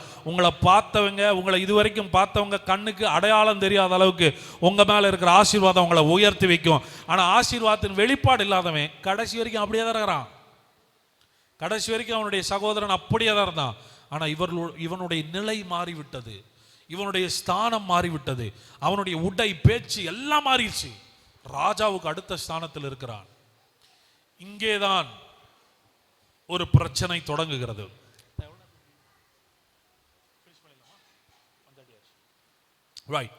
இங்கேதான் இப்போ வேதம் சொல்லுகிறது, யோசேப்பை அறியாத ஒரு ராஜா எழும்புகிறார். எகிப்திலே யோசேப்பை அறியாத ஒரு ராஜா எழும்பும் போது ஜனங்கள் மறுபடியும் சிறையிருப்புக்குள்ளே போகிறார்கள், அடிமைத்தனத்திற்குள்ளே போகிறார்கள். 430 வருஷம் ஜனங்கள் அடிமைத்தனத்தில் இருக்கும்போது ஆபிரகாமோடும் ஈசாக்கோடும் யாக்கோபோடும் உடன்படிக்கை செய்த தேவன் ஜனங்களை சந்திக்க வருகிறார். எதற்கு சந்திக்க வருகிறார் தெரியுமா? நீ மறந்த ஆசீர்வாதத்தை நினைவுபடுத்தும்படி மறுபடியும் வருகிறார். நான் சொல்றேன், இந்த ஆசீர்வாதம் இடையில பிரேக் ஆயிருந்தாலும் மறுபடியும் கொண்டு வந்து இணைக்கிற இந்த ஒரே ஒரு வசனத்தை வாசிங்க, நம்ம முடிச்சு மதிய உணவுக்காக போகிறோம். கலாத்தியர் 3ஆம் அதிகாரம், கலாத்தியர் 3ஆம் அதிகாரம் 13ஆம் வசனத்தை வாசியுங்கள். மரத்திலே தூக்கப்பட்ட எவனும், கவனிங்க, மரத்திலே தூக்கப்பட்ட எவனும் சபிக்கப்பட்டவன் என்று எழுதியிருக்கிறபடி, சபிக்கப்பட்டவன் என்று எழுதியிருக்கிறபடி கிறிஸ்து நமக்காக சாபமாகி, கிறிஸ்து நமக்காக சாபமாகி, நியாயப்பிரமாணத்தின் சாபத்திற்கு நம்மை நீங்களாக்கி மீட்டுக் கொண்டார். எதன் சாபத்துக்கு நீங்களாக்கி மீட்டுக் கொண்டார்? அப்ப சாபம் எது வரைக்கும் இல்ல? நியாயப்பிரமாணம் வர்ற வரைக்கும் என்ன இல்ல? சாபம் இல்ல. நியாயப்பிரமாணத்துல தான் சாபமே வந்துச்சு. ரொம்ப அதிர்ச்சியா பாக்குறீங்க என்ன? மதியம் இதிலிருந்து ஆரம்பிப்போம், சரிங்களா? சாபம் எங்கிருந்து வந்துச்சு? நியாயப்பிரமாணத்தின் சாபத்திற்கு நம்மளை என்ன பண்ணிட்டாராம்? உங்களுக்கு தெரியுமா? நியாயப்பிரமாணத்தில் சாபமும் ஆசீர்வாதமும் இருந்துச்சு. நியாயப்பிரமாணத்தை கொடுக்கும்போது ஆண்டவர் சொன்னார், இதோ ஆசீர்வாதத்தையும் சாபத்தையும், நன்மையையும் தீமையும், ஜீவனையும் மரணத்தையும் உங்களுக்கு முன்னாடி. அப்ப நியாயப்பிரமாணத்தில் ஆசீர்வாதம் இருக்குது, சாபம் இருக்குது, நன்மை இருக்குது, தீமை இருக்குது, ஜீவனும் இருக்குது, மரணமும் இருக்குது. ஆனால் கிறிஸ்து நமக்காக சாபமானதினாலே நியாயப்பிரமாணத்தின் சாபத்திற்கு நம்மளை என்ன ஆக்கிட்டாரு? அப்படின்னா நியாயப்பிரமாணத்தின் ஆசீர்வாதம் என்ன இருக்குது? சாபத்துக்கு மாத்திரம் தான் நீங்களாக்கி இருக்கிறாரு, ஆசீர்வாதம் இன்னும் அப்படியே கண்டினியூ ஆகுது. நியாயப்பிரமாணத்தின் சாபத்தை மாத்திரம் கர்த்தர் ஃபில்டர் பண்ணிட்டு அந்த ஆசீர்வாதத்தை நமக்கும் அவர் கொடுக்கிறார். டீ குடிக்கும்போது டீயை ஃபில்டர் பண்ணுவோம். எதுக்கு தெரியுமா? டீ தூள் என்ன பண்ணக்கூடாது? டீ தூள் பாலில் இருக்கக்கூடாதுன்னு ஒரு ஃபில்டரை போட்டு டீ மட்டும் கீழே வரணும், டீ தூள் என்ன பண்ணக்கூடாது? சிலுவை அப்படின்ற ஒரு ஃபில்டரை யூஸ் பண்ணி ஆசீர்வாதம் மாத்திரம் வரணும், நியாயப்பிரமாணத்தின் சாபம் வரக்கூடாதுன்னு என் தேவன் ஃபில்டர் பண்ணி நம்மளை ஆசீர்வதிச்சிருக்கிறார். கரங்களை தட்டி ஆண்டவருக்கு நன்றி சொல்லுங்க. நியாயப்பிரமாணத்தில் சொல்லப்பட்ட சாபங்கள் உங்கள் வாழ்க்கையில் வர முடியாது. நியாயப்பிரமாணத்தின் சாபத்திற்கு நம்மை நீங்களாக்கி மீட்டு கொண்டார். அடுத்த வசனம். ஆபிரகாமுக்கு உண்டான ஆசீர்வாதம். யாருக்கு உண்டான ஆசீர்வாதம்? கூப்பிட்டு ஒருத்தன் ஆசீர்வதிச்சாரு. அவன் ஆசீர்வதிக்கும் போது சொன்னார், உன் சந்ததியெல்லாம் ஆசீர்வாதமா இருக்குன்னாரு. ஐயோ பிரதர், நாங்களாம் ஆபிரகாம் குடும்பத்தில் பிறக்காம போயிட்டோமேன்னு நினைக்கிறவங்களுக்கெல்லாம் இயேசு மூலமா ஆபிரகாமுக்கு உண்டான ஆசீர்வாதம் இயேசுவினால யாருக்கு வரும்படி? இயேசுவுக்காகவும் சிலுவைக்காக நன்றி சொல்லணும். சிலுவை மாத்திரம் இல்லைன்னா இன்னும் யூதர்கள் மாத்திரம் தான் ஆசீர்வாதமா இருந்திருப்பாங்க.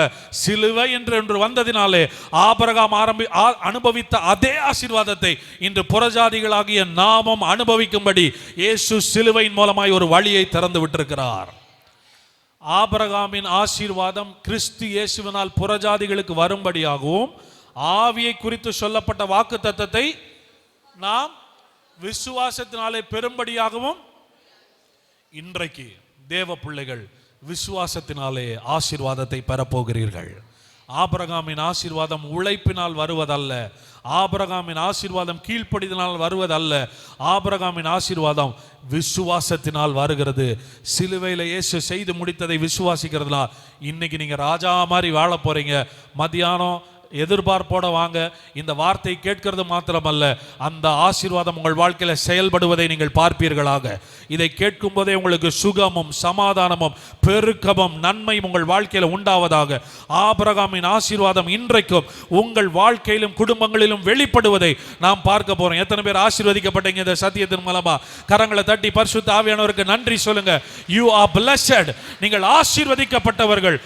ஆதியில தொடங்கின ஆசீர்வாதம், ஆபிரகாமில் தொடங்கின ஆசீர்வாதம் நோவாவுக்கு வந்து ஆபிரகாமுக்கு வந்து இடையில நியாயப்பிரமாணம்னு ஒன்று வந்து மிக்ஸ் பண்ணாலும் மறுபடியும் இயேசு களத்தில் இறங்கி அதே ஆபிரகாமின் ஆசீர்வாதத்தை புறஜாதிகளுக்கு கொண்டு வந்து சேர்த்து இன்றைக்கு கிறிஸ்துவுக்குள் உன்னதங்களில் ஆவிக்குரிய சகல ஆசீர்வாதங்களினாலும் என்னை ஆசீர்வதித்த நல்ல தேவனுக்கு கரங்களை தட்டி நன்றி சொல்லுங்க. சகல ஆசீர்வாதங்களினாலும் நீங்கள் ஆசீர்வதிக்கப்பட்டவர்கள். கர்த்தர் உங்கள் மனக்கண்களை திறக்கட்டும். Get ready. இதிலும் பெரிதான வெளிப்பாடுகளை கர்த்தர் மதிய நேரத்தில் நமக்கு கொடுக்கட்டும். நல்லா சாப்பிட்டுட்டு வாங்க, முகத்தை கழுவிட்டு வந்து உற்சாகமா உட்காருங்க. கர்த்தருடைய வார்த்தையினாலே ஆசீர்வதிக்கப்பட்டு இன்றைய நாளிலிருந்து உங்கள் வாழ்க்கையின் நிலை மாறுவதாக.